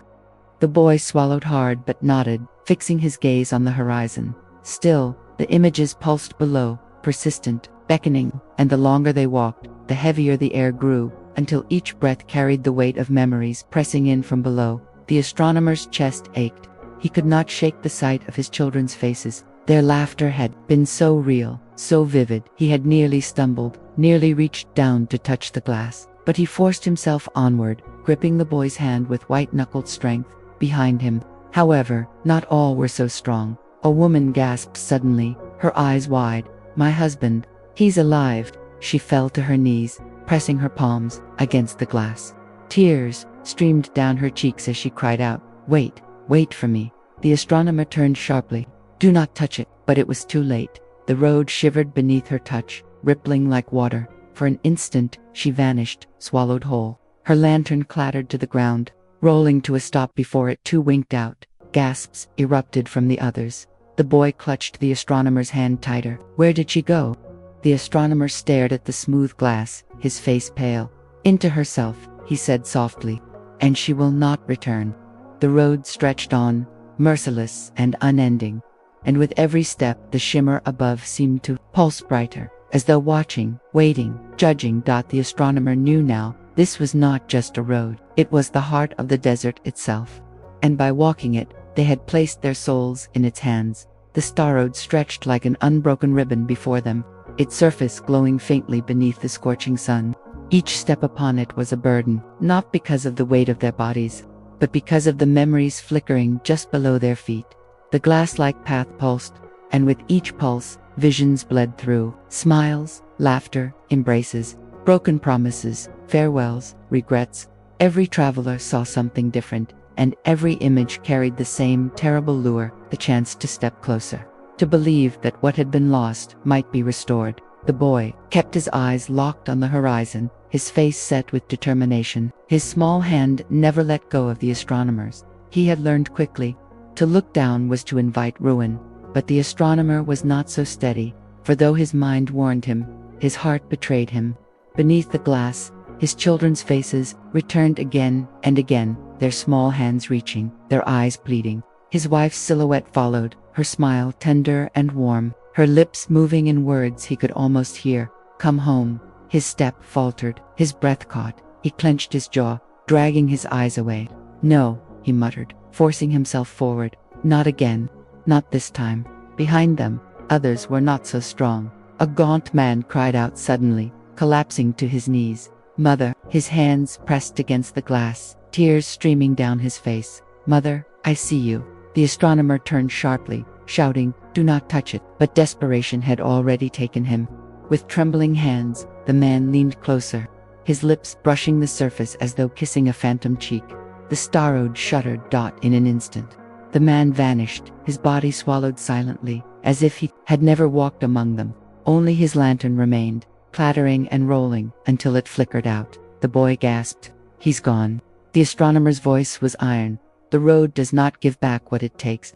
Remember that." The boy nodded quickly, his grip tightening. The heat grew heavier as the day wore on. The star road seemed endless, stretching toward a horizon that refused to draw nearer. The shimmer above pulsed in rhythm with the road, its light bending lower, as though wrapping the travelers in a cage of silver threads. Another woman faltered, her face pale with exhaustion. She stumbled, nearly falling, and her eyes dropped against her will. A scream tore from her throat. My son is here." The astronomer spun toward her, his heart sinking. She pressed her hands flat to the glowing path, sobbing uncontrollably. "He's waiting for me, waiting just below." Her body shook violently as she leaned forward, lips mouthing words only she could hear. And then, just as swiftly as the others, she was gone, dissolved into the glass, her lantern sputtering out. The survivors shrank back in horror. Only 5 remained now. The astronomer's chest felt hollow, his pulse racing. He whispered to himself, barely audible, "How many more? How many before the road is satisfied?" The boy tugged on his cloak. His voice was small but steady. "Don't listen, don't look, we'll keep going, together." The astronomer looked down at him, meeting his wide, determined eyes. A flicker of strength returned to him. He nodded once. Yes, together. They pressed on. As evening fell, the star road shifted again. The glow beneath their feet deepened, turning from soft silver to molten gold. The visions grew sharper, more vivid, no longer fleeting glimpses but full scenes playing out beneath the glass. Villages alive with laughter, lovers embracing, children chasing one another through green fields that no desert should know. And for the first time, voices rose from the road itself, not whispers, not echoes, but clear words, calling upward, sweet and sorrowful. "Stay," they begged. "Rest. You do not need to suffer. Everything you lost is here." everything you desire." The boy covered his ears, squeezing his eyes shut. "I won't listen." But the astronomer faltered. He heard his wife's voice, tender and soft, rising from the golden glass. "Why do you fight, my love? Why suffer so? Come to us, we are waiting." His steps slowed, his breath caught, his chest tightening with a pain so sharp he nearly fell. The boy yanked on his cloak, shouting, "Don't stop." The astronomer's eyes burned with tears. He shook his head violently, forcing himself forward. "You are not her," he hissed at the road. "You are nothing but sand and shadow." The voice faded, but the ache remained. By nightfall, only 4 survivors remained: the astronomer, the boy, and 2 villagers whose faces were gaunt with terror. None of them spoke now. None dared. They moved like shadows across the golden glass, their lanterns flickering faintly, their breaths ragged. Above, the shimmer coiled lower still, as though the stars themselves bent down to watch. The astronomer's voice broke the silence at last. "The road will not end until it has tested us all. It will strip us bare, piece by piece, until only what is true remains." The boy's small voice trembled. "And if there's nothing left?" The astronomer looked down at him, wary but resolute. "Then we will keep walking anyway." The star road pulsed once more, brighter than before, and in its glow, the survivors felt the desert's hunger deepen. They had survived the whispers, the mirages, the hollow. But here, upon this sacred crossing, the greatest battle was not against the desert at all. It was against themselves. The night deepened, but the star road glowed brighter than the moon. Its golden shimmer illuminated their gaunt faces, etching them with lines of exhaustion and despair. The 4 remaining travelers walked in silence, their steps hollow on the glassy surface. Each lantern swung low, flames dwindling. Around them, the dunes lay still as death, but the desert no longer needed to move. It had placed all its power into the road itself. The astronomer's mind wavered. He could not shake the weight of what he had seen beneath his feet. His wife's smile, his children's laughter, their hands reaching for him. It was not mere illusion. It was memory sharpened to perfection. Memory pressed into the glass by forces beyond human comprehension. The road knew him. The boy's hand in his gripped tighter, keeping him grounded. The child's silence was steadying, but fragile, as if at any moment he too might falter. The other 2 villagers stumbled behind. One muttered to himself, rocking as he walked, while the other kept her eyes shut, refusing to look down at all. Both trembled with each step, their strength fading. At length, the astronomer spoke, his voice hoarse. "This road is not a bridge. It is a mirror. It shows us what we want most, and in doing so, it tests whether we deserve to walk it." The boy frowned but said nothing. The astronomer continued, his words heavy. "I have studied the stars all my life. I thought their patterns were truths written in the heavens, but now I see, even stars can be deceivers. Even they can twist the path of men." He looked down briefly, too briefly, and nearly stumbled. His daughter's face stared back, her dark eyes glimmering with mischief as they once had, her small voice echoing faintly through the glass. "Come home, father. We are waiting." His knees buckled. The boy yanked on his cloak, his small voice sharp. "Don't!" the astronomer gasped, shoving the image away, forcing himself to keep moving. His chest burned, his throat tight with unshed tears. "I will not break," he whispered. "Not here." But the road was relentless. The surface beneath their feet rippled, glowing brighter. The illusions no longer stayed beneath the glass. They began to rise. At first they were faint, like mist, but then they took shape. Figures climbed out of the shimmering path. Mothers, fathers, children, lovers. They walked beside the survivors, smiling, laughing, speaking softly. The boy froze, his eyes wide with terror. "They're real." "They are not real," the astronomer said fiercely, pulling him forward. "They cannot be real." Yet, as he spoke, his own wife's form appeared, stepping lightly onto the road beside him. Her hair flowed just as it once had. Her eyes glowed with the warmth he remembered. She touched his arm, and the heat of her skin was undeniable. "Why do you resist me?" she whispered. "I am here. I am alive. We are together again. Take my hand, and your pain will end." His knees trembled, his heart wrenched. He wanted nothing more than to collapse into her embrace, to believe that all his grief had been a nightmare, that the desert had given back what it had stolen. But the boy's small hand clung to him desperately, grounding him. "Don't," the child whispered. "It's not her, please." The astronomer's vision blurred with tears. He tore himself away, his voice breaking. You are not her.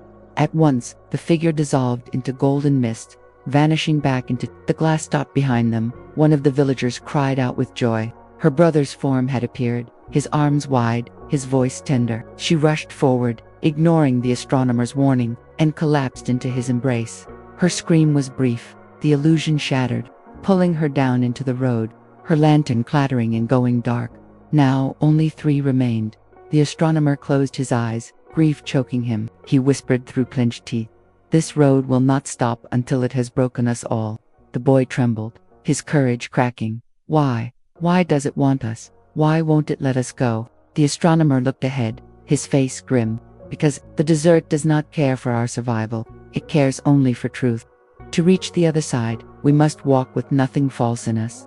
It will strip away our illusions, our desires, until only what we are remains. And if we cannot bear that, we will be swallowed. The boy's lip quivered, but he lifted his chin. Then we'll make it. I don't care what it shows me. I'll keep walking. The astronomer stared at him for a long moment, then nodded. Yes, we will. They pressed forward, step by agonizing step.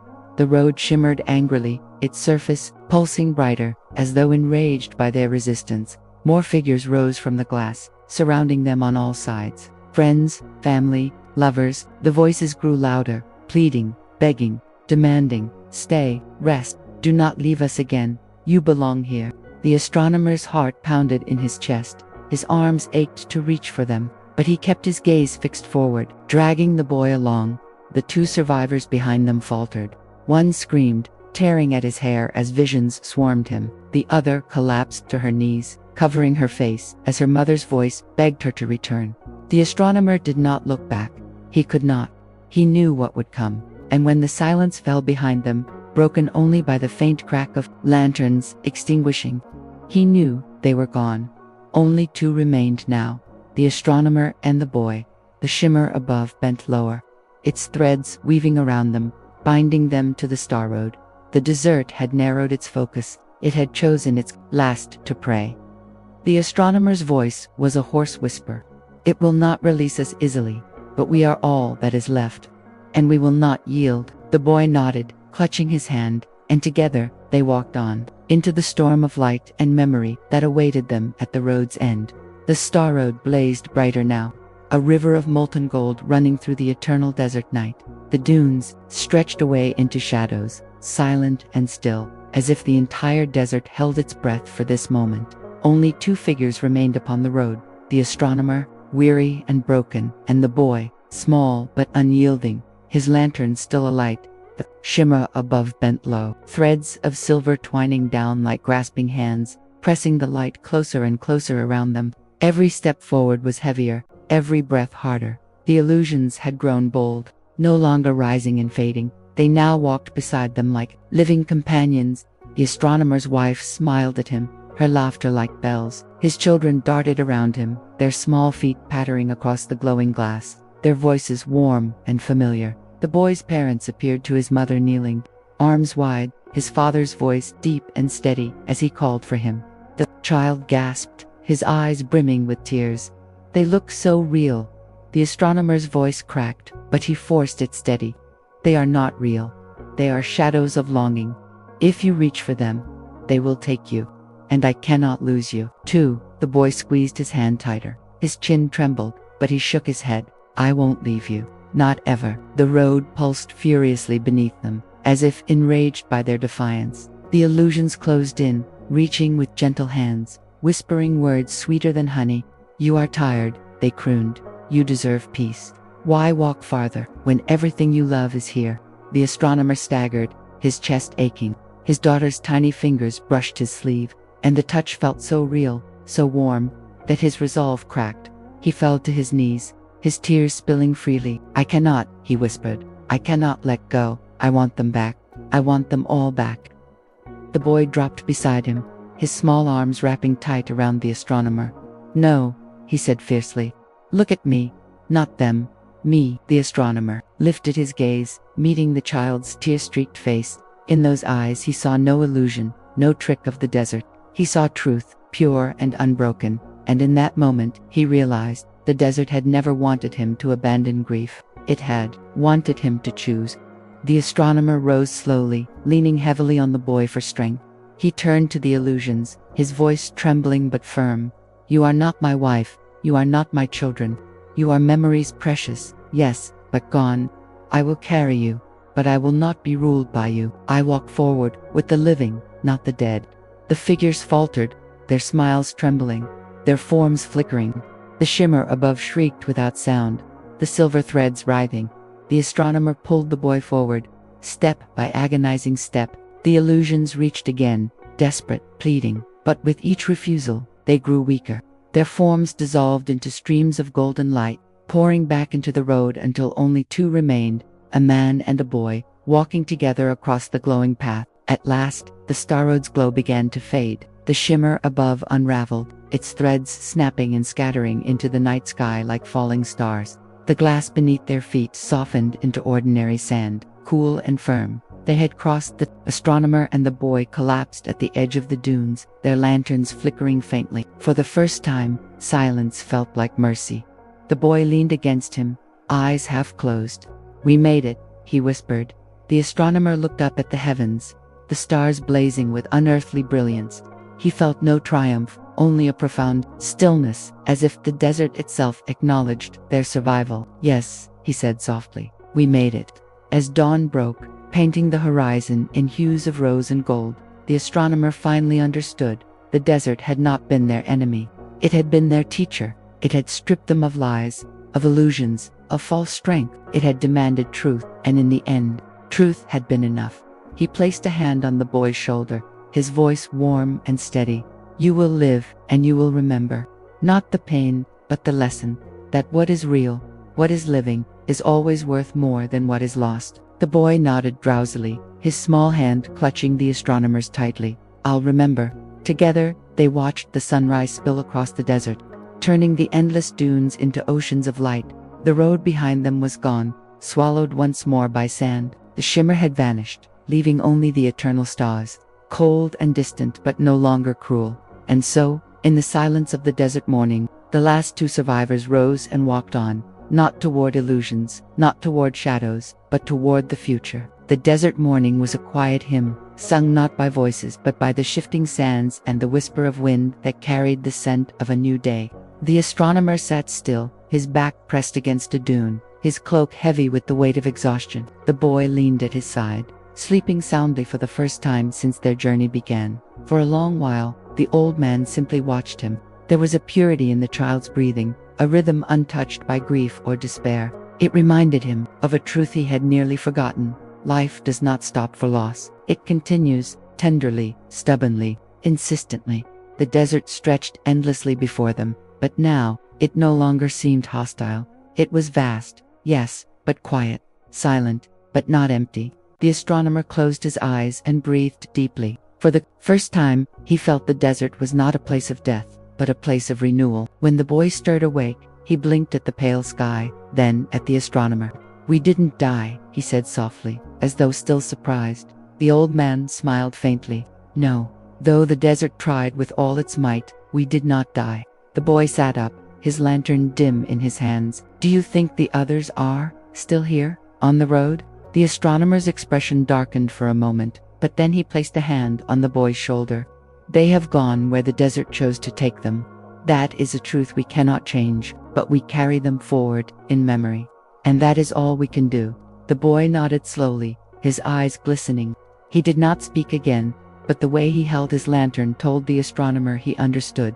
By midday, they walked again, their feet sinking softly into cool sand. The sun climbed higher, its rays gentler now, no longer cruel. Their shadows stretched long behind them, as though the desert itself had chosen to accompany them on the path forward. The boy pointed to the horizon, where the faint outline of palm trees shimmered in the distance. "Is that real?" he asked, wary of another mirage.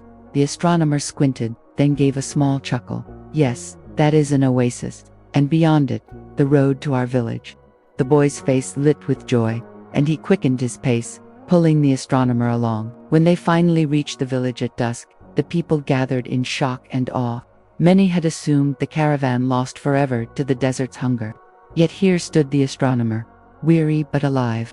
And the boy alive, stronger, and carrying the glow of survival in his eyes. The elders pressed them for answers, their voices anxious. What happened to the others? What did you see?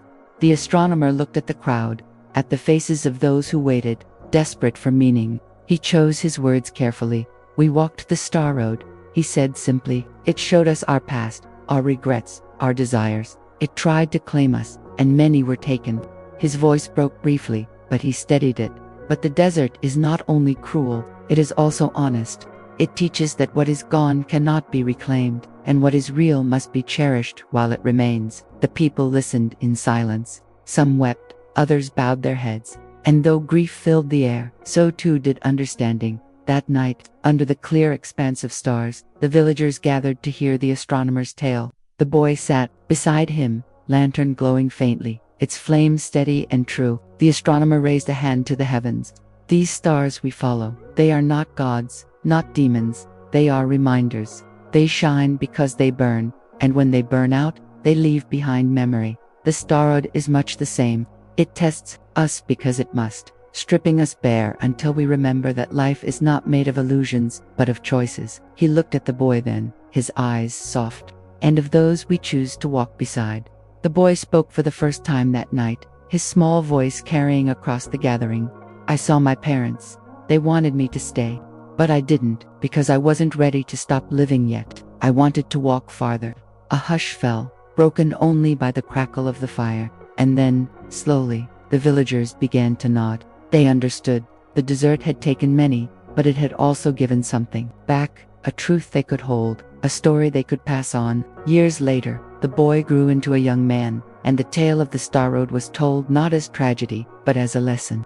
Travelers who set out into the desert carried lanterns not just for light, but as symbols of memory, of resilience, of truth. And though the astronomer grew older still, his nights were no longer lonely, for he had found what he thought the desert had stolen from him, not his family reborn, but a bond strong enough to heal the cracks left behind.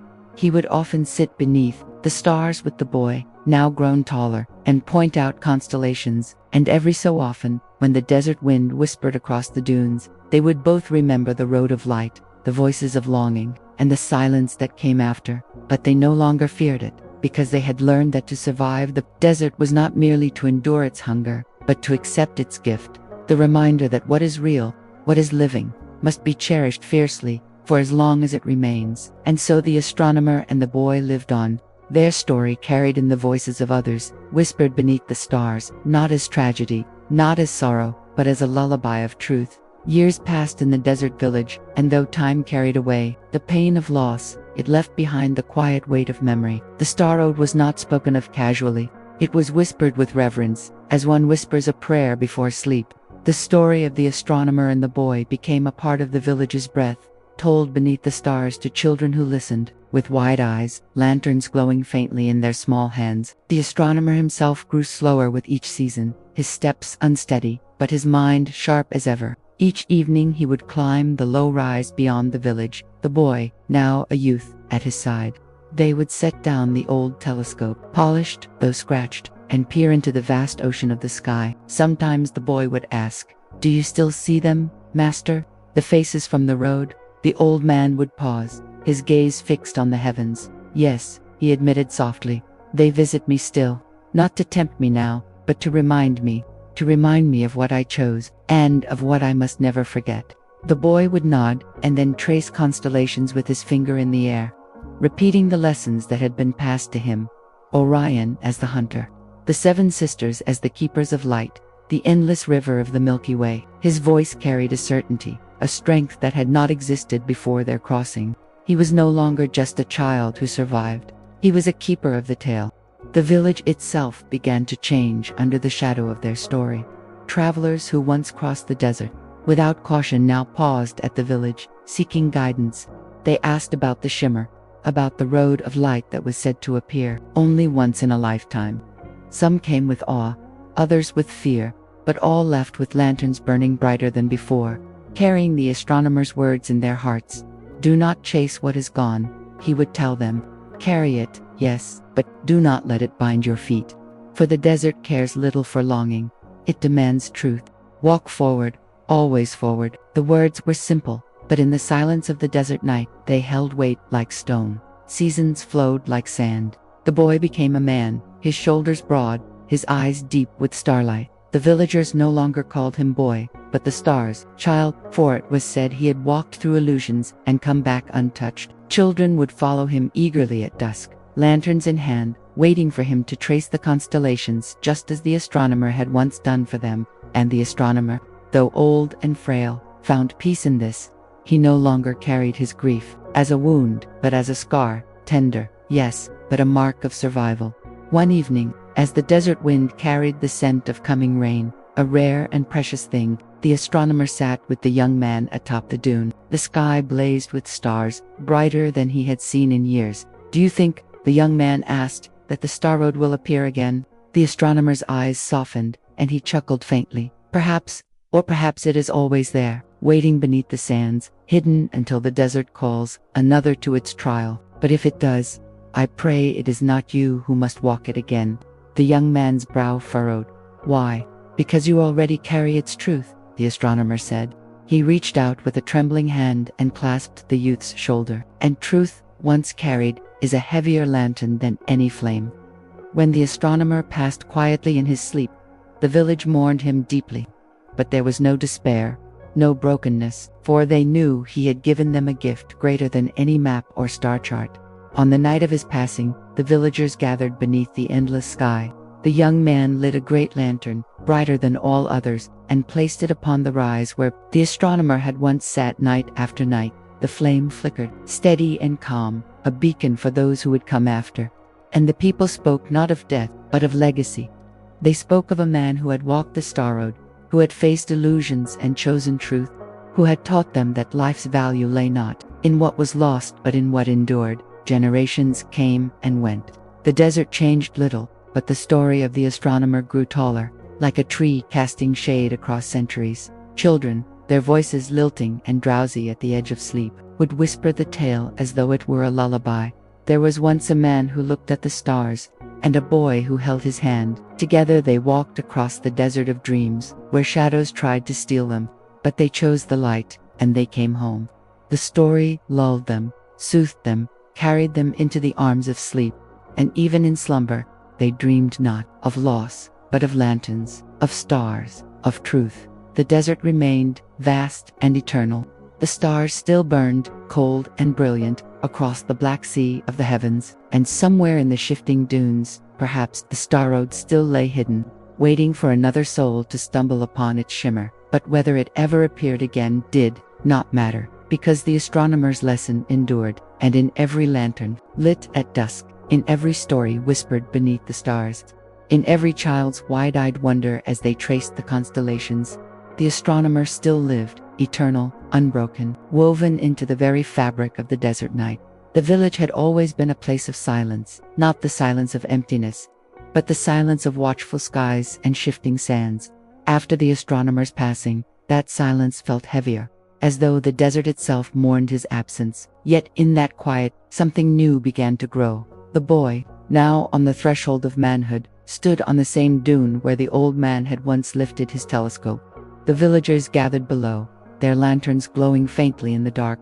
They looked to him, not because he had asked for their attention, but because the weight of the astronomer's legacy had settled naturally upon his shoulders. He lifted his lantern high, and the crowd grew still. "The stars are not gone," he said softly, his voice unsteady but clear. "Nor is his story. Tonight, we remember, not in sorrow, but in light." With trembling hands, he pointed upward, tracing constellations in the sky, just as the astronomer once had. His words were hesitant at first, faltering under the enormity of expectation. But then, as he spoke, something shifted. He felt the weight of the desert night press against him, not as a burden, but as a presence, as though the old man was still beside him, whispering quietly, "Carry it forward." And so he did. That night marked the beginning of a new tradition. Each evening, when the last heat of the day sank into the dunes and the desert cooled beneath the stars, the villagers gathered at the rise. Children clutched their lanterns, elders leaned on their staffs. Together they listened as the boy retold the tale of the star road. He did not soften the truth. He spoke of the shimmer's deceptions, of the illusions that nearly claimed them, of the grief that weighed heavier than the desert sands. Yet he also told of choice, of how truth had led them forward, when illusion would have trapped them. "The desert never lies," he would say, his voice firm despite his youth.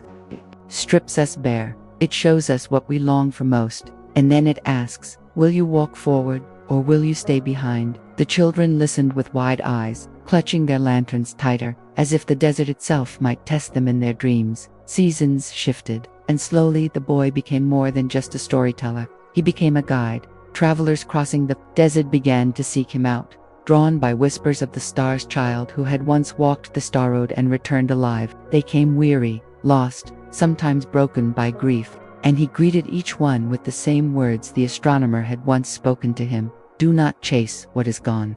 Carry it, yes, but let your feet remain free. The desert respects only those who walk forward." Some left puzzled, others inspired, but all left changed. One night, beneath a sky heavy with starlight, a young girl approached him after the gathering. She held her lantern close, her hands shaking.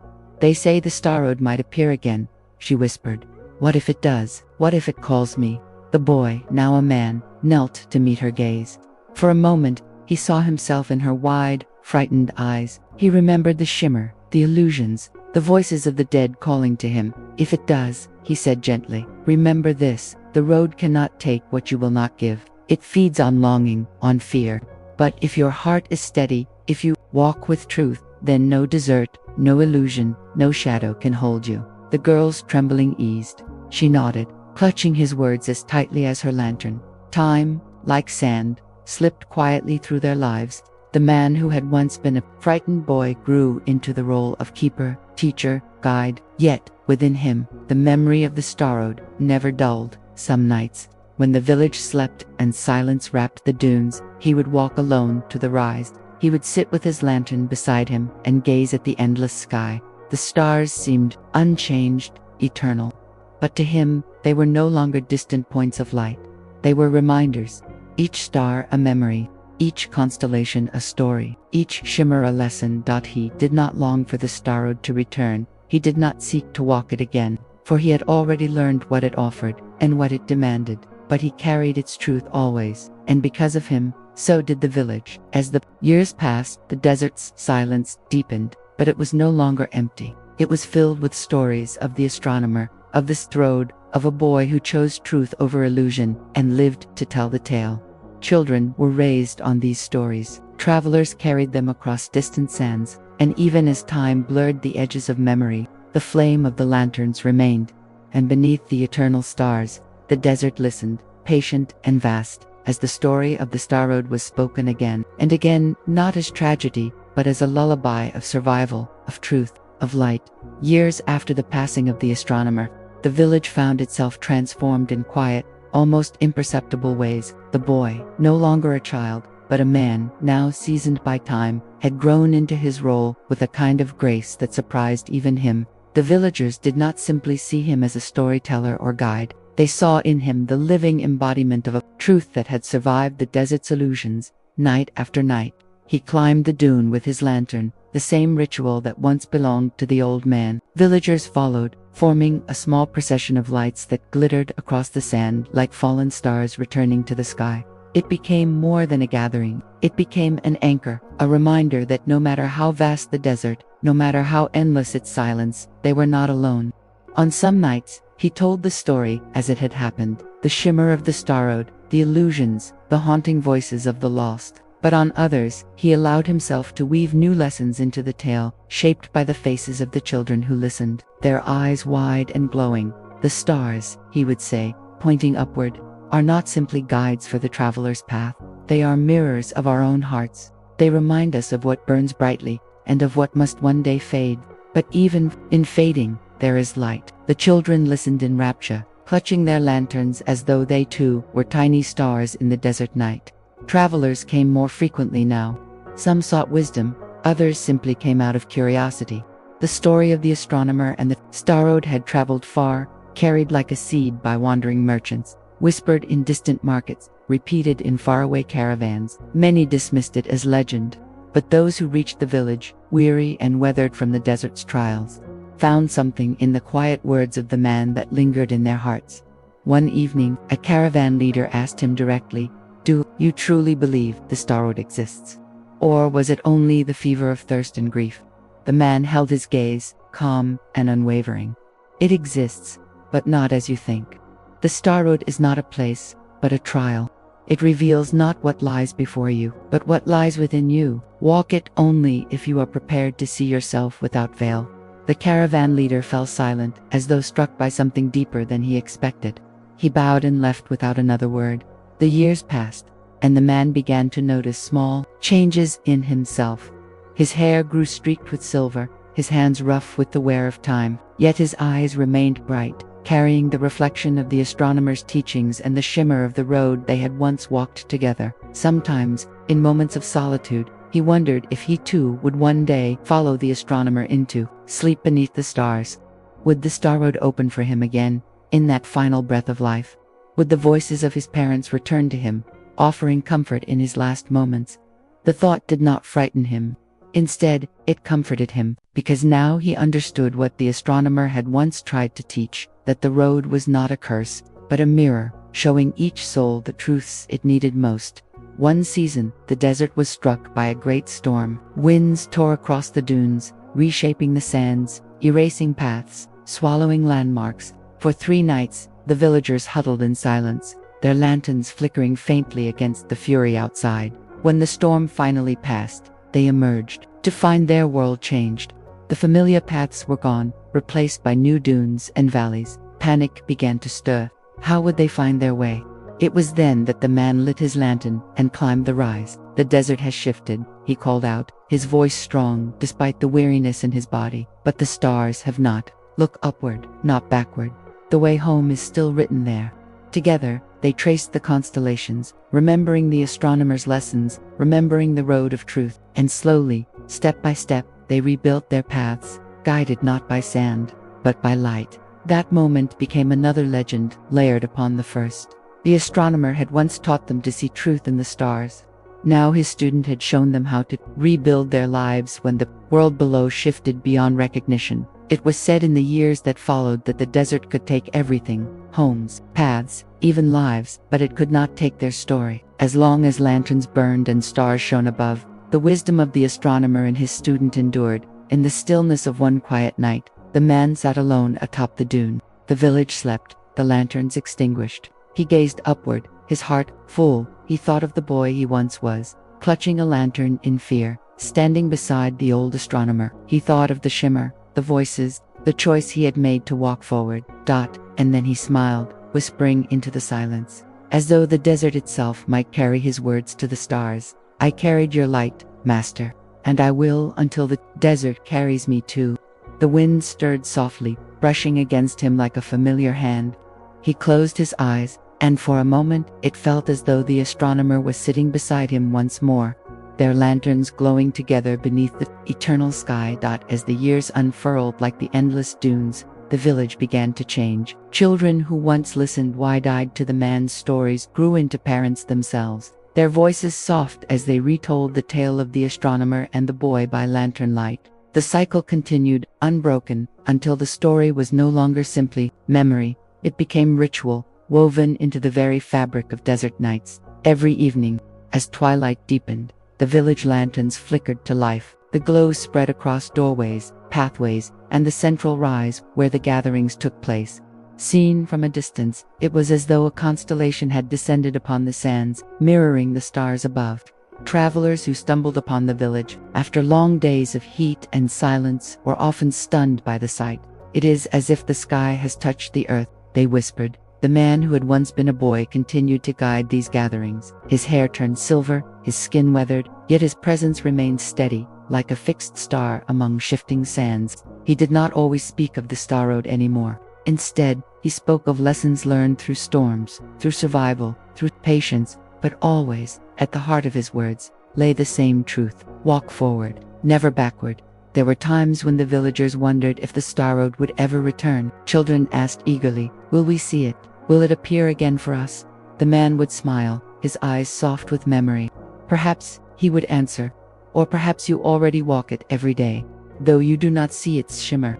Every step you take, every choice you make in truth, is a step upon that road. The children, puzzled yet comforted, held on to his words. One season, a group of distant scholars arrived, men who studied the stars not with lanterns and stories, but with scrolls and instruments. They had heard whispers of the desert village, where an old astronomer once gazed at the heavens, and where his pupil had walked a road made of starlight. They came with questions sharp as blades. Was it real? They demanded. Did the road exist? Or was it the mirage of a desperate mind? The man listened quietly, the lantern flame flickering between them. When he finally spoke, his voice was calm, unshaken. The road is real, but not in the way you seek. It cannot be charted on maps. It cannot be measured by your instruments. The star road is written in the heart, not in the sand. And those who walk it carry its mark, not on their skin, but in their soul. The scholars exchanged doubtful glances, but they left with more silence than argument, for though they might not have believed him, they could not deny the peace that radiated from his words, nor the light that lingered in the eyes of those who lived in the village. As decades passed, the man grew frail. His steps slowed, his voice softened. Yet he never ceased his nightly climb to the rise. The villagers, out of respect and love, began to accompany him, not only children now, but men and women of every age. They supported him gently, as though carrying a treasure too precious to let fall, and when he finally reached the top, he would smile at the gathering of lanterns below, his heart swelling with pride. Look, he would whisper, pointing upward. The stars still burn. As long as they do, our story continues. One particularly quiet evening, as the desert air cooled and the constellations glittered above, he felt the weight of age pressing heavily upon him. Sitting upon the familiar rise, he realized that his time was nearing its end, but instead of sorrow, a profound peace settled over him. He turned to the villagers, his voice low but steady. When I am gone, do not mourn me. Do not weep for the astronomer, nor for me. Instead, light your lanterns, tell the story, pass it on, again and again, for as long as it is spoken, we will never truly leave. The crowd was silent, the desert holding its breath. Then slowly, one by one, they raised their lanterns high, until the rise glowed brighter than the sky itself. That night, children whispered the story to each other as they drifted into sleep. Parents recited it softly by their hearths, and the old man closed his eyes beneath the stars, comforted by the knowledge that the legacy was no longer his alone. It belonged to the desert, to the people, to time itself. And as the night deepened, the desert winds seemed to carry his words far, across the sands, to places unseen, as though ensuring that the truth of the star road would never fade. The desert has always been a place of beginnings and endings, a canvas where the lines of human lives are written briefly, then swept away by the wind. Yet there are stories the sands cannot erase, stories carried by lantern light, whispered beneath starlit skies, and held close within the hearts of those who remember. The astronomer had passed many seasons ago, and the boy he once guided had become an old man in his own right. His face was marked with lines of time, his voice softened with the weight of years. Yet, when he stood upon the rise at twilight, lantern in hand, the villagers still gathered as faithfully as ever. They came not only for the story, but for the quiet assurance that their place beneath the stars was secure, that no storm or silence could take away the truth entrusted to them. The final story. One evening, as the sun sank low and painted the dunes with golden fire, the old man asked the villagers to gather earlier than usual. His voice carried a note of finality, though few recognized it at first. They assembled quickly, their lanterns flickering to life, one by one, until the desert glowed with small stars mirroring the heavens above. The old man stood tall upon the dune, though his hands trembled slightly as he lifted his lantern. "My friends," he began, his voice steady but quiet, "we have walked together for many years. We have spoken the story of the astronomer, of the star road, of the shimmer that tests the heart. Tonight, I will tell it one last time." A hush fell over the crowd. Even the children, usually restless, sat completely still, their eyes wide. And so, in the gentle cadence of memory, he retold the tale. He spoke of the astronomer's telescope, of the nights filled with wonder, of the shimmer that appeared on the horizon like a ribbon of light. He spoke of the illusions that nearly claimed him, of the voices of his parents calling from the glow, of the terrible longing to step forward into false comfort. He paused often, his voice breaking, but continued, his words flowing like water over stone. I chose the truth, he said softly. It was the hardest step I ever took. But it was also the step that gave me everything, life, wisdom, and all of you. The villagers listened, many with tears shining in the lamplight, for though they had heard this story countless times, something about this telling felt different, a gift to the children. When the story was done, he beckoned the children forward. From beneath his cloak, he produced a small bundle of parchment. Carefully, he unrolled it to reveal maps, hand-drawn with delicate care.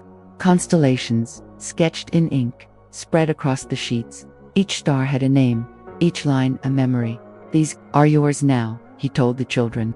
Not to bind you, but to guide you. When you are lost, look upward. The stars do not change. They will remind you who you are.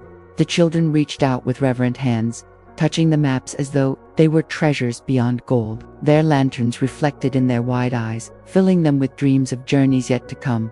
The night of lanterns that night, the villagers did something they had never done before. Instead of placing their lanterns on the rise as usual, they carried them into the desert. Together, they formed a long procession, a river of light winding across the dunes. From above, had the astronomer been watching, it might have looked like a constellation come alive. Moving slowly across the sands, the old man walked among them, supported gently by two villagers at his side.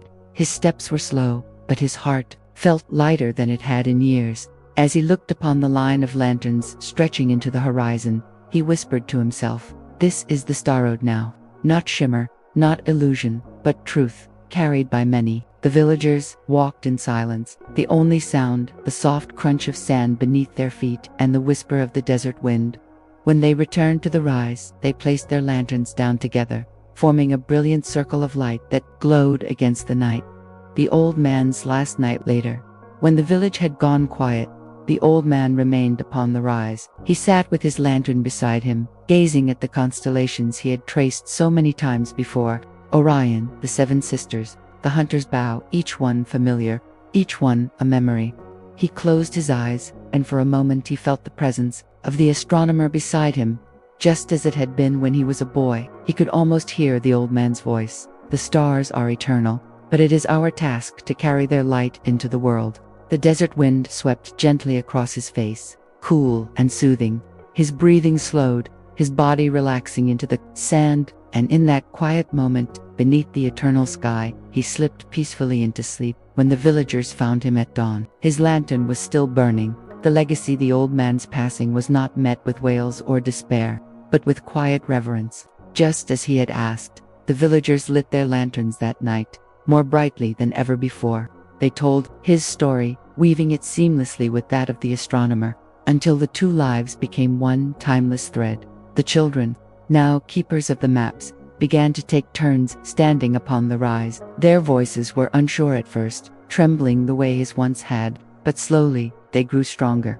The story lived on, and as travelers continued to arrive, drawn by whispers of the village where stars spoke to men, they found themselves welcomed into a tradition older than memory, yet still alive. Each traveler left carrying a piece of the desert within them, not sand, but light. The eternal desert generations passed, and the village endured.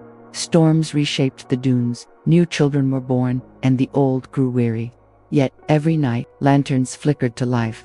Every night, the story was told. The astronomer became legend, the boy became myth. And yet, in every word spoken by lantern light, their presence was felt as surely as the stars themselves. The desert, vast and silent, bore witness. Its sands shifted, its winds carried whispers, but its skies remained unchanged. And in those skies, the villagers continued to see not just constellations, but reminders of survival, of truth, of the courage to walk forward. The closing and, so it is said that in a quiet village, hidden deep within the desert, you can still hear the story of the astronomer and the boy who walked the on nights when the lanterns burn bright, the dunes glow like a reflection of the heavens, and the silence hums with memory. Travelers speak of a feeling that settles over them there, a peace so deep it feels as though the desert itself is cradling them to rest. Perhaps it is the stars, perhaps it is the memory of those who once gazed upward with lanterns in hand, or perhaps it is the truth of the Star Road itself, living on in every heart that dares to walk forward. and beneath the eternal sky, where the constellations shine unchanged.